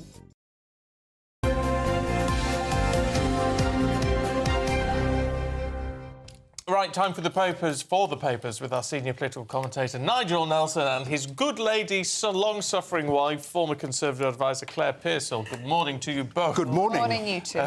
Right, let's start with The Guardian, should we? We're spending $22 billion in a carbon capture scheme. Not that that's necessarily a bad idea, Claire, in and of itself, but it's I didn't think we had 22 billion. Yeah, famously. Well, isn't that the black hole figure? It's amazing, isn't it? All these numbers get bandied around and we all just get a bit immune to them. But there are lots of problems with carbon capture and storage. One of them is that we've never done it at a commercial scale before, so they don't know if they're going to be able to deal with it. But also it's the additional expense that it adds on, the unknown implications with the storage. There is potential groundwater contamination risks, health and safety risks. Didn't know you were an engineer. I've looked into it. We were lobbied a long time ago. I mean, ouch. I'm not allowed to know about things these days. Oh, go on, Nigel, go on. Your turn. Well, I mean, do you actually believe in it in principle, regardless of some of the technicalities of it? Would you think it's a good idea to reach net zero by 2050 using carbon capture and storage? No. Shall I give you that straight answer? And I don't... This net zero by 2030 as well is always just going to... 2050? Sorry, 2050. Whenever you want to do it. I love the way these two are now moved into the middle together and they're huddling up. Because it's going to make people poorer and colder. You can't just dismiss fossil fuels in this country, stick up a few windmills... But that's the point of carbon storage. They're there to actually capture fossil fuels, bury them under the sea. But it isn't very efficient either. But that way we actually reach net zero. It's one of the ways we get there. Efficient. The whole point is that how much you can capture is yet to be seen. There are so many distorted figures around this. It could be as much as sort of 45% if you're lucky. So it's not really a very efficient way of using the resources. It's very expensive to set up. It's very expensive to run. It's actually really highly This is over 25 years. You're talking about the £22 billion over 25 years. So and how much is that going to save us?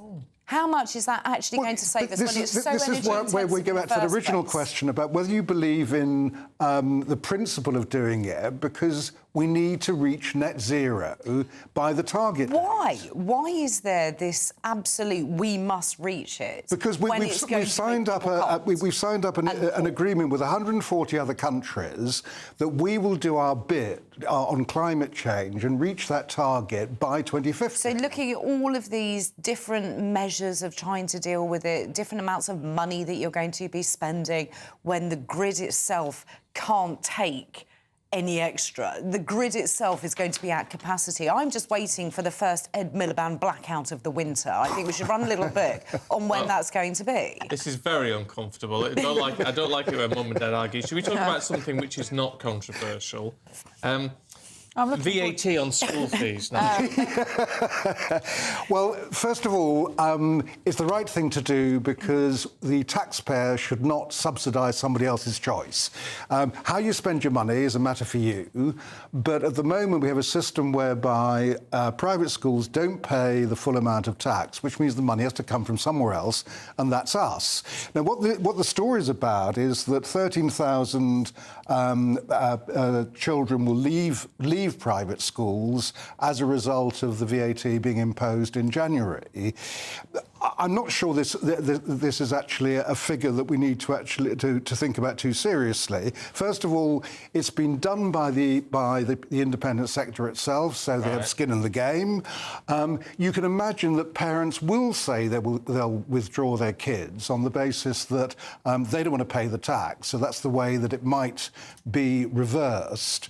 And the final point is that all the evidence, which is what Labour based this on, which came from the Institute for Fiscal Studies, was that although school fees have gone up 55% in real terms in 20 years, the same proportion of parents are sending their children there, so money doesn't seem to be an object. OK, Claire, what do you think? But it's the choice that people have. If people want to spend their money sending their child to an independent school, then that's entirely up to them. I just said that. Those independent schools have facilities such as playing fields, such as swimming pools, which most state schools don't, and they let them out to the state schools nearby to be able to use them. They're going to close those facilities. No, they won't. A lot of independent schools have said that if they are only going to pass on a proportion of the VAT increase, it means they have to cut somewhere else. So they'll stop letting other people come onto their premises. They'll stop doing that. There won't be as many bursaries, if any, available to other students from the area. And I just think this smacks of jealousy, really, from the Labour Party. They don't like the fact that independent education's there. I don't want to subsidise rich kids going to posh schools. It's not all rich kids, though. That is the issue. A lot of people but all you're asking them to bracket. do is to actually pay their fair share of tax. They're businesses.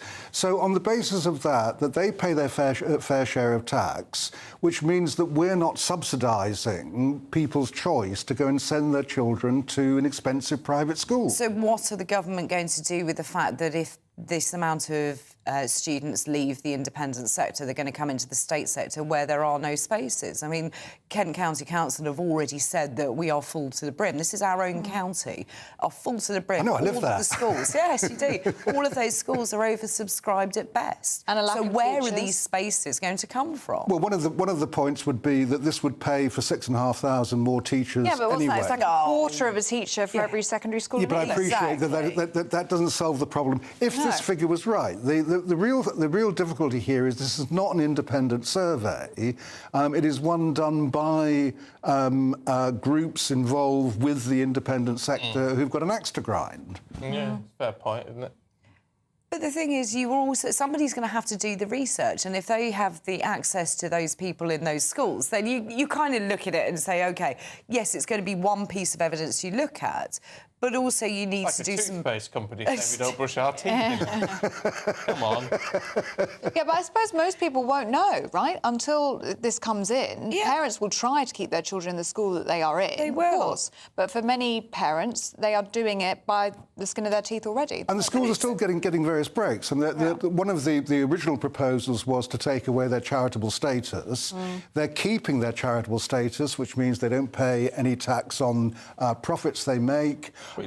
Donations can come in on gift aid, so they've still got certain perks they're allowed to keep. Well, But the timing of this also hasn't been thought through in the fact that these are going to be in-year admissions. So if they start it from January, if you can't afford to send your child, you normally have to apply for a school, October beforehand. There aren't those spaces for in-year transfers. Anyone that's ever had to try and deal with that, to try and get children into schools mid-year, finds it incredibly difficult. People will have to make a decision now, won't they? Yeah, they will. Go on. Should we talk, Nigel, in The Guardian? MPs to be given a historic vote on assisted dying. Yeah, I'm never quite sure where I am on this one because I find the whole thing... I think a lot of people feel that way. I find it a bit uncomfortable. This was last debated in 2015. The vote was lost, and so assisted dying didn't come in. I think it's right that they should hold another vote on this. I think it's right that it'll be a free vote, so it's a matter of conscience for the MPs. But there are other areas that sort of are worrying. With the NHS in the mess it is, could there be a problem with people being bumped off because the NHS can't cope? Palliative care, 1 in 4 people can't access palliative care when they need it. That's something else that needs to be reformed. And there's always this fear about coercive control, and that somebody might be persuaded to end their life when they don't really want to. Yeah, I mean, it's when you hear people like Dame Esther Rantzen talking, you can't help but be moved by what she's saying. The argument that she puts forward is very persuasive for somebody that's facing that herself. However, I worry about what, as Nigel has said, what safeguards are going to be in place for those people who fall outside of whatever the guidelines are going to be. I think this is going to be incredibly difficult to draw up, and it's going to bring in many people that perhaps have never considered it before, and I don't want to see people being pushed towards it as the only option. If I was in Dame Esther Ranson's shoes, I'd be feeling the same way. However, you've got to take a wider view. Nigel, Claire, thank you. Dear me. It's been fun. Sort of. We'll see you another time. Let's have a look at the weather for you. Here's Andrew. Hi there, good morning. Welcome to the latest update from the Met Office for GB News. It's a fine start today for most of us. Sunny spells continuing into the afternoon, but it will turn increasingly cloudy and damp as the day progresses in the far northwest. In fact, already some light outbreaks of rain are pushing into the Western Isles. They'll reach parts of the far north of Scotland at times as well. Northern Ireland likewise seeing a thicker cloud and some light rain at times with a freshening breeze. But for eastern and southern Scotland, England and Wales, plenty of sunny spells, highs of 16 to 17 Celsius. So feeling pleasant enough, but perhaps with a bit more cloud cover compared with Thursday. We see those clouds persisting into the evening for much of Scotland and Northern Ireland. Some persistent damp weather for western Scotland, but eastern areas, well, some late sunshine just before it goes down. Northern and central England, plenty of sunshine. Northern Ireland, though, a lot of cloud and some outbreaks of mostly light rain. Now, for the southern half of the UK, well, we'll see the cloud melting away into the evening, and under clear skies overnight, temperatures will fall away. Another chilly night's expected through the Midlands, eastern and southern and southeast England, but elsewhere, with thickening cloud and a strengthening breeze, and some outbreaks of rain pushing into Scotland and Northern Ireland, it's a milder night with temperatures staying in the double figures. So it's really only the east of England and some central parts where we'll see single figures first thing Saturday and perhaps mid-single figures in some spots. Then we'll see a lot of fine weather once again across England and Wales, but with a bit more of a breeze and some cloud coming and going through the day. There's still scope for some sunshine at times, and mostly the more unsettled weather stays at bay until after dark, but it will reach Cornwall and it will affect parts of Scotland and Northern Ireland through the day, feeling cooler here as a result. A nice bright morning will generate a lovely warm day, right through to the evening. Boxed Solar, sponsors of weather on GB News. The latest GB News travel. Good morning, I'm Russell Holding. On the M80 in North Lanarkshire, the inside lanes closed northbound after an accident between junctions 4 and 5 from the M73 to Cumbernauld, causing queues. On the A1 in East Lothian, there's a lane closed towards Edinburgh, where there's an accident at the Musselburgh turn-off at Tranent, causing queues. In County Down, the A20 is closed each way along Portaferry Road at Grey Abbey after an accident with queues each way towards there. On the A1M in South Yorkshire, there's a lane closed northbound where a lorry's broken down between junctions 36 and 37 from Doncaster to Marr, causing delays. In Hertfordshire, the A121 is closed along Station Road in Waltham Abbey after an accident. In Buckinghamshire, the A404 is closed southbound off the M40 between High Wycombe and Marlow after an accident. And the M4 from Berkshire into Wiltshire is closed westbound from junction 14 at Hungerford to 15 east of Swindon after an accident causing delays. You can stay up to date throughout the day by visiting our website, gbnews.com. There's still... I'm Christopher Hope. And I'm Gloria Di Piero, bringing you PMQ's live here on GB News. Whenever Parliament is in session on a Wednesday at midday, we'll bring you live coverage of Prime Minister's questions. We'll be asking our viewers and listeners to submit the questions that they would like to put to the Prime Minister, and we'll put that to our panel of top politicians in our Westminster studio. That's PMQ's live here on GB News. Britain's news channel. Mark Dolan tonight is your weekend dose of news, debate and entertainment. This sounds like a wild conspiracy theory. Don't miss My Big Opinion. Mark meets and My Take at 10. Democracy is a funny old thing. And we don't do boring, not on my watch. I just won't have it. Let's go and get another glass of that bubbly. You've earned it. That's Mark Dolan tonight, Saturday and Sunday, 9 to 11, only on GB News. The People's Channel, Britain's news channel.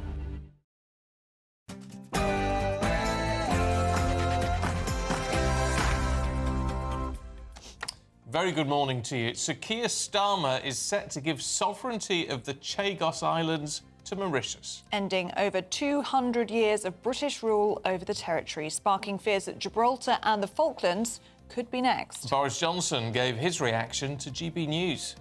It's nonsense. It's total nonsense. Why are we doing this? Sheer political correctness, desire to look like the good guys, a desire to look as though we're unbundling the last relics of our empire.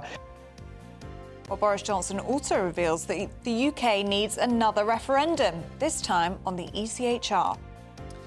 Israel targets Hezbollah's next leader in a huge blast in Beirut overnight as another wave of strikes are launched. The digital age. 1 in 20 GP appointments are now online. But do you miss face-to-face interaction with doctors? Prince Harry has made another solo trip, this time to Johannesburg, where he's been dealing with some of his charity work. But the big question is, where's Meghan? It's a fine Friday as far as the weather's concerned for many of us, although not for everyone. More unsettled Atlantic weather is starting to move in some areas. I'll have the full details in the forecast coming up soon. It's just gone 9 o'clock. I'm Stephen Dixon. I'm Ellie Costello, and this is GB News Breakfast.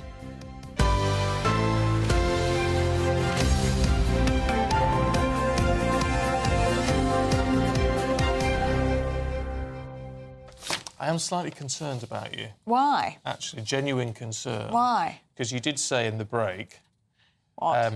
I could drink champagne at any time of day. I could. I really could. Could you have a glass of champagne right now? Yeah, it'd be lovely. Crisp. It's 9 o'clock in the morning. Honestly, people would agree with me on this one. Champagne's one of those drinks you can drink any time of the day. It's crisp, it's light. Makes you feel like life's good.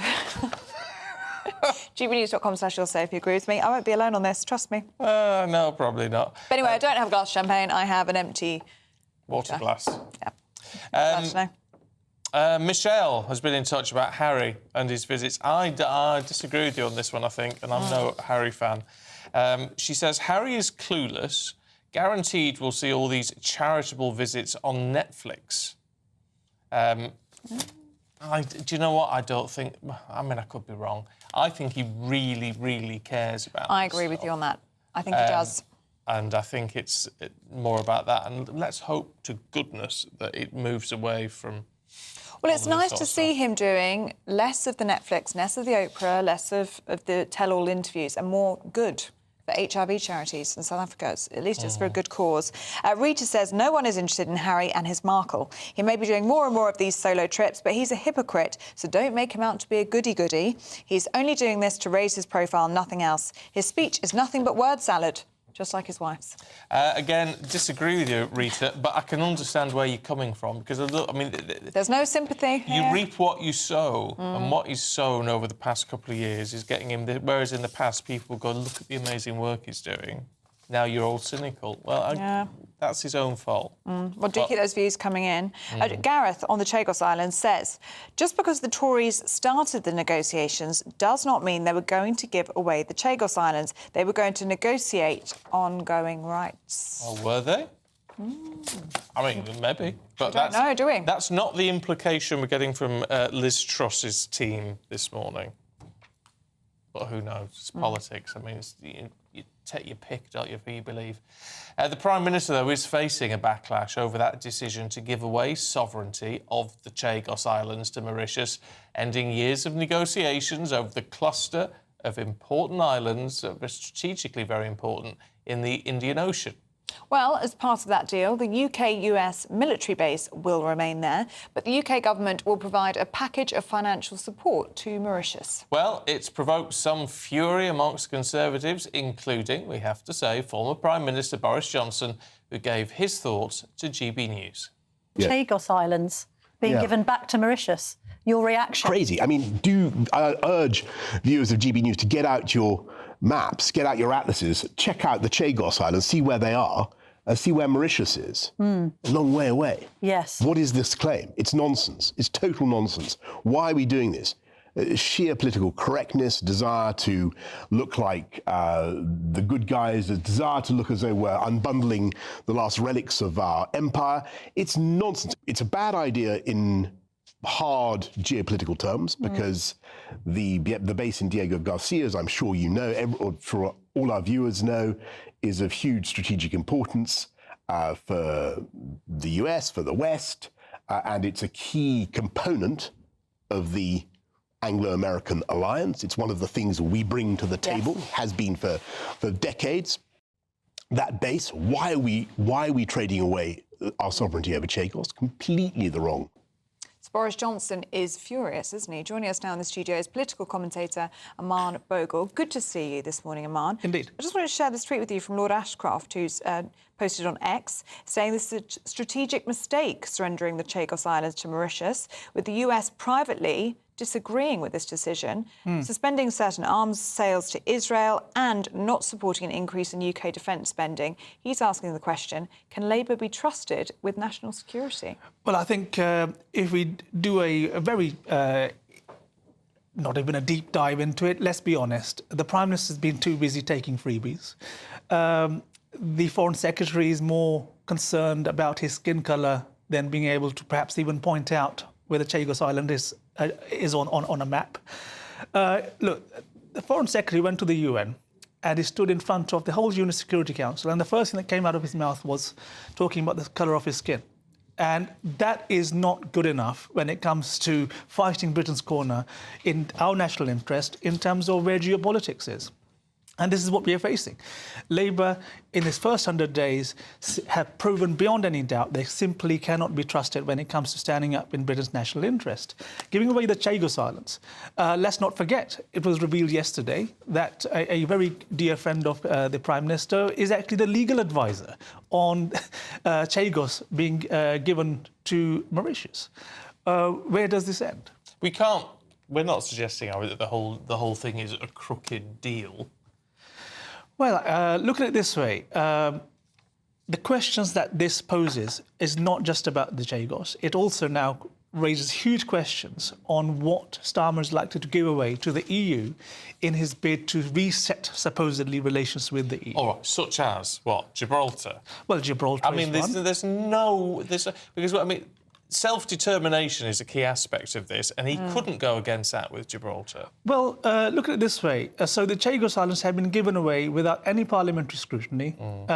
There's been no debate in Parliament, and there's been, crucially, no input of voices of actual Chagosians in what they wanted or didn't want. So this precedent has been set. Starmer is very keen to have this freedom of movement for under-30s with the EU. The question is, what is the EU going to demand in return? Is it a further handover of sovereignty over Northern Ireland? Is it Gibraltar for the Spanish? These are questions that need answering, but we cannot trust, I think, Labour with getting those answers. There's also global security questions, isn't there? Mauritius being an ally of China. Well, indeed. We've already seen what's happened with the Maldives, with this Chinese debt trap diplomacy. We've seen what's happened in Sri Lanka. The Chinese are very keen to build this necklace of maritime influence across the Indian Ocean region, and that's what they've been trying to do. So I think, again, short of taking back the Chagos Islands, I think we ought to be encouraging our friends and allies in the Quad, in the Indo-Pacific, encouraging and supporting the Indians set up another base in Mauritius to keep the Chinese communists at bay. Well, that's certainly not a bad idea. Just briefly, before we move on to a different subject, it's got to be said with all this, with all that criticism, which, a lot of people will say is absolutely legitimate, this is a process that was started under the Conservative government. And it was wrong to have started under the previous government. And, of course, it took David Cameron as Foreign Secretary to stop it in its steps. But this, again, raises a bigger question as to why is the great blob, that is Whitehall, so keen to give away territory that is British, sovereignty that is British, and not standing up for Britain's national interest. Certainly after getting Brexit done, global Britain should be global again. OK, don't go anywhere. Sure. Aman, we're going to come back to you because the Conservative Party chairman, Richard Fuller, has been sitting down with our political editor, Christopher Hope, in his latest podcast, talking about Boris Johnson. Have a listen. First of all, at the time and still, I think removing Boris Johnson, whatever one might have thought about what went on or didn't go on at the time, was a mistake. And it was a mistake because that wasn't the question to be answered. If you wanted to change, you had to agree who the next leader was going to be. My personal view was also getting rid of someone who just won a general election was probably not going to end well, whatever happened. That's Richard Fuller talking to Christopher Hope, and you can catch that podcast out today wherever you usually get your podcasts. Yeah, Aman, still here. Interesting, there's this constant craving to get Boris Johnson back in, isn't there? But isn't he coming out with some, in a sense, wacky ideas? Things like, let's have a referendum on the ECHR. OK, well, let me put it this way. Look, we are the country that gave the world Magna Carta, in modern times, rule of law. First of all, I would say we do not need any foreign power, any foreign jurisdiction tell us how we can guarantee human rights for our people. Number one. We don't need a referendum to do it. Well, let's look at it this way. I would argue, like I campaigned for vote leave, and I would argue that we should have left the ECHR as part of Brexit, but we didn't. The great blob in Whitehall, hold on a minute. That's Boris Johnson's fault, wasn't it? Because he's the one who said he was getting Brexit done. Why didn't he include that in the deal? OK, well, if we go back over the last 7 years, we had a huge issue where we ended up having this election called the Get Brexit Done election to even get the very minimum of Brexit done. The great blob within Whitehall doesn't want to get it done. I would argue that the vast majority of parliamentarians won't have any appetite to make it happen. So the only way it's going to happen is for the people to take back control in a referendum and say, yes, we want this done. Except you've got the key problem there that if you can't trust parliamentarians to get it done, because they haven't got the appetite, they're certainly not going to approve a referendum. Well, and that's why we need someone like Boris to come back and bang the drum for this referendum and get it done. It has to be done. He thinks he would have won the 2024 general election. He would say that. Is that something you'd agree with? Well, look, he won that stonking 80 majority in 19, and he won it for a reason. Yes, it was a lot to do with getting Brexit, but it's also what he was promising for huge areas in the north and our coastal areas full of deprivation, levelling up. Now, I'm a big fan of levelling up. I think we should be reinvigorating the coastal areas and it didn't happen. But it didn't happen because some people got rid of the man who wanted to make it happen and was going to make it happen. But it wasn't happening even at that point. Well, I think the pandemic intervened in the first 2 years, but he had a levelling up secretary, and then, of course, he was got rid of. But we need to get this country back on its feet again, and a big chunk of that has got to be reinvigoration of our coastal towns. OK. Mark. Aman, really good to see you. Thank you. Thank you very much indeed. I'm sure you're going to have a view on that. gbnews.com/yoursay. Now, let's look to the Middle East, shall we, where tensions are intensifying as massive blasts were reported in Lebanon's southern Beirut. Yeah, an Israeli airstrike hit pretty close to the international airport. We're told that's close to a Hezbollah stronghold. Well, Lebanon's health ministry says at least 37 people were killed and 151 people were injured in those Israeli strikes. Our Home and Security Editor, Mark White, is here. I mean, look, so much for all this business at the UN the other week, saying, we're going to get some sort of ceasefire in place and all the rest of it. I mean, Israel is determined, it would seem, to up the ante on this. Yeah, Israel believes it's got the advantage at the moment and it wants to press home that advantage. Let's talk, first of all, about the massive explosions that were seen over Beirut last night. What we understand is that the Israeli military was targeting the man who could be the next leader of Hezbollah after Hassan Nasrallah was killed in his underground bunker by bunker-busting bombs last week. Well, these explosions last night were targeting, we're told, Hashem Safiuddin, as I say, lined up to be the next potential leader of Hezbollah. No indication yet as to whether Israel was successful in that targeting. The fighting is continuing apace. You mentioned the airport there. Very significant explosions near the airport because the airport is near the stronghold of Hezbollah in the south of the Lebanese capital, Beirut. And that's why there's so many explosions and worries around the airport itself. They're still flying, as you can see, through the smoke and potential fire in that area. But that window for civilian flights is closing rapidly. And as such, of course, that means that we may be faced with the British military having to go in some form to carry out an emergency evacuation of the thousands of British nationals and dual nationals who are still there. And are there plans in place for that, Mark? 'Cause we know that people are stationed in Cyprus, aren't they, for these evacuation? Yes, indeed. The Defence Secretary, John Healey, was in Cyprus visiting RAF Akrotiri and the other military base in Cyprus, looking at those preparation plans. There are marquees that have been set up. We've got Border Force officers across there, along with Foreign Office workers there, along with 700 extra soldiers who've been sent to Cyprus as well to help with any evacuation. Quite what that evacuation might entail, understandably, the British government don't want to say at this stage, but we know that there is a British naval landing support ship in the area, along with a Type 45 destroyer. We've got aircraft at RAF Akrotiri. There are helicopters that operate from those ships as well. So options available, but it's still dangerous. 37 killed, according to the Lebanese health ministry, on these latest attacks. Look, we don't know how many of those are civilians. And any civilian death here is obviously a tragedy. However, I'm struck by the fact that number is comparatively low. Well, what the Lebanese are saying is that 2,000 have been killed since the start of the bombing of these Hezbollah targets. However, you're right to say we don't know what the makeup in terms of civilian and in terms of Hezbollah fighter terrorist is.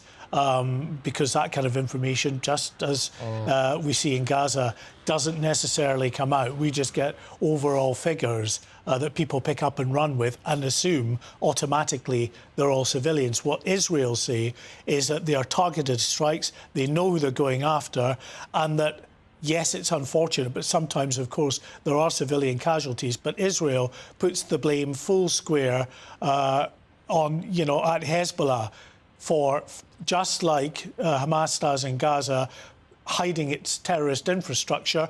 under buildings, inside buildings, next to buildings, underground and above ground, and making it very difficult for the Israelis to go after them in a meaningful way without the potential risk to civilians in the area. Yeah, it's so ingrained in Lebanese society as well.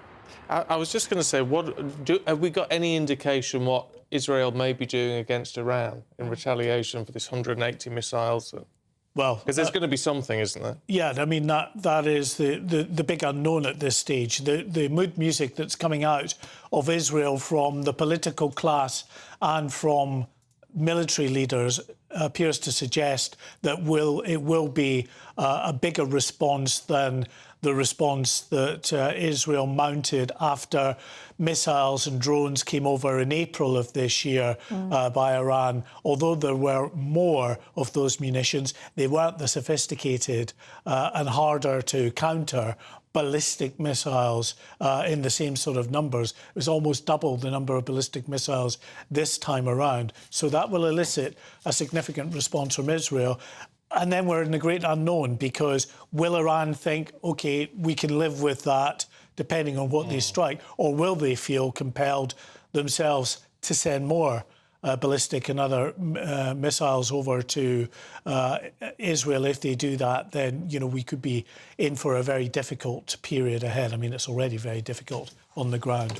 OK, Mark, as always, thank you. Thank you very much. Now, do stay with us. We're going to be talking to Ben and Nana. They're coming up next with Britain's Newsroom.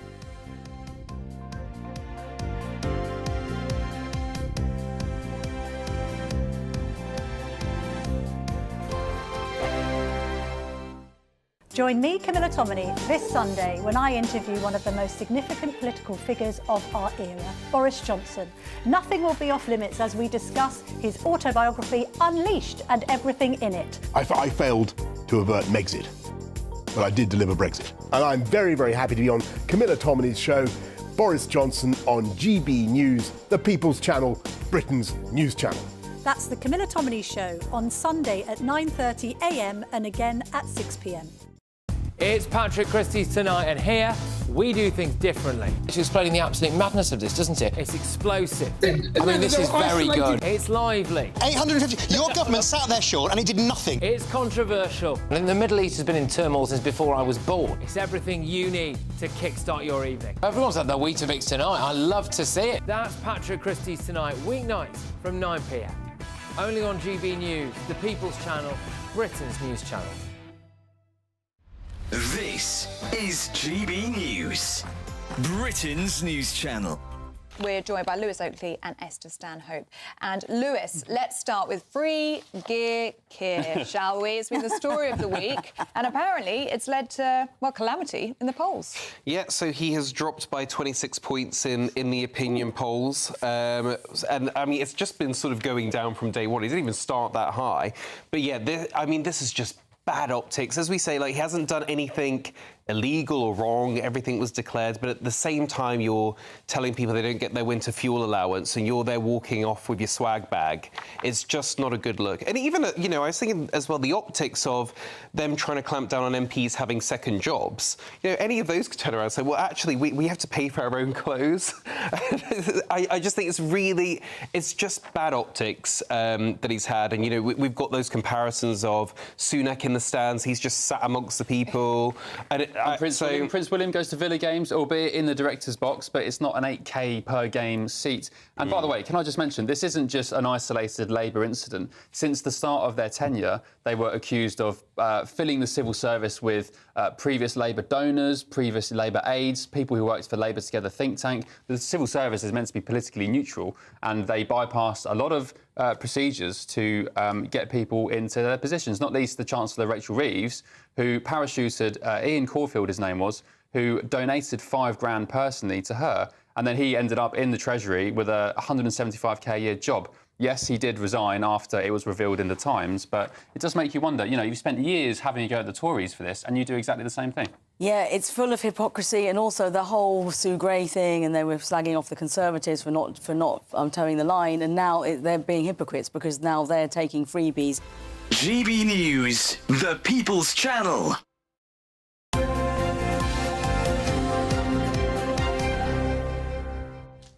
Right, it's 9:22. The chaos, which is Ben, Leo and Nana Aquia, are here. Good morning. Chaos? How very dare you? I know, I'm sorry. I you couldn't resist. What have you got in the show today? Well, of course, we're going to talk about this carbon capture nonsense, which doesn't seem to make much sense to me. I mean, it's not like it's plutonium. I don't understand it. So we're going to dig deep into that and find out why this government feel it's a relevant thing to do. I'm sure there's a lot of people who think it's useful, but I'm struggling with this. £22 billion. There's your black hole. We've heard that figure before, haven't we? Yeah, it's the money I'm struggling with. All that, to be perfectly honest. Also, elsewhere, I've had experience of this, not with my child, but I've heard stories because he's just started school. Did you know there are some youngsters starting reception primary school still in nappies, for example? Not parents' fault, that, isn't it? Not being... Well, Nana doesn't think so. Well, they're trying to blame it on COVID, which I don't agree with. No. I mean, COVID was a long time ago. Get over that. But I think that sometimes it puts a stigma on special education needs, kids with those needs. Because as I know with my son, it took him a little bit longer to do things. Yeah. So they end up in the same bag as these lazy parents. It's more than that, though, that's isn't not it? fair. It's a third of children entering education, apparently not school ready. Yeah, I'm sorry, they're not all... or in strollers or... Yeah, they're not all special special educational needs. Yeah. No. Well, you'll have yours soon, Ellie, so you'll you'll find out what it's like. Anytime soon, Nana. Oh, really? Is that some news? No news. That wasn't to be revealed yet. No news. Oh, gosh, sorry about that. Cat out the bag. No, I thought everyone knew. News. No news. No. Not married yet, people. No, not married. None of that. That's got to do with it, honey. Get your kids. What else have you got? You've got 30 seconds. Prince Harry, of course, he looks a lot happier. We're going to chat to Charles Ray. Seems somewhat happier now he's been freed. Look, Lesotho, Centre Ballet, stuff he's been passionate about for a very, very long time. I'd like to see him do back to his strong area. He seems happy. There's pictures of him beaming in South Africa, looking very happy. Some suggesting it's because he's away from Meghan, but that's a bit cruel. Well, it begs the question why he left in the first place if he's only now doing what he would have done anyway. Yeah, well, that's a fair point. Right, you two, we look forward to seeing you in about 6 minutes. Thank you very much indeed. We are back tomorrow, aren't we? Yes, we are. But first, here's the weather.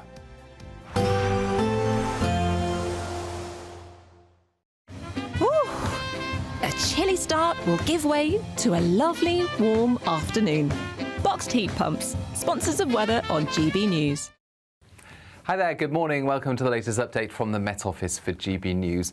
It's a fine start today for most of us. Sunny spells continuing into the afternoon, but it will turn increasingly cloudy and damp as the day progresses in the far northwest. In fact, already some light outbreaks of rain are pushing into the Western Isles. They'll reach parts of the far north of Scotland at times as well. Northern Ireland likewise seeing a thicker cloud and some light rain at times with a freshening breeze. But for eastern and southern Scotland, England and Wales, plenty of sunny spells, highs of 16 to 17 Celsius. So feeling pleasant enough, but perhaps with a bit more cloud cover compared with Thursday. We see those clouds persisting into the evening for much of Scotland and Northern Ireland. Some persistent damp weather for western Scotland, but eastern areas, well, some late sunshine just before it goes down. Northern and central England, plenty of sunshine. Northern Ireland, though, a lot of cloud and some outbreaks of mostly light rain. Now, for the southern half of the UK, well, we'll see the cloud melting away into the evening, and under clear skies overnight, temperatures will fall away. Another chilly night's expected through the Midlands, eastern and southern and southeast England, but elsewhere, with thickening cloud and a strengthening breeze, and some outbreaks of rain pushing into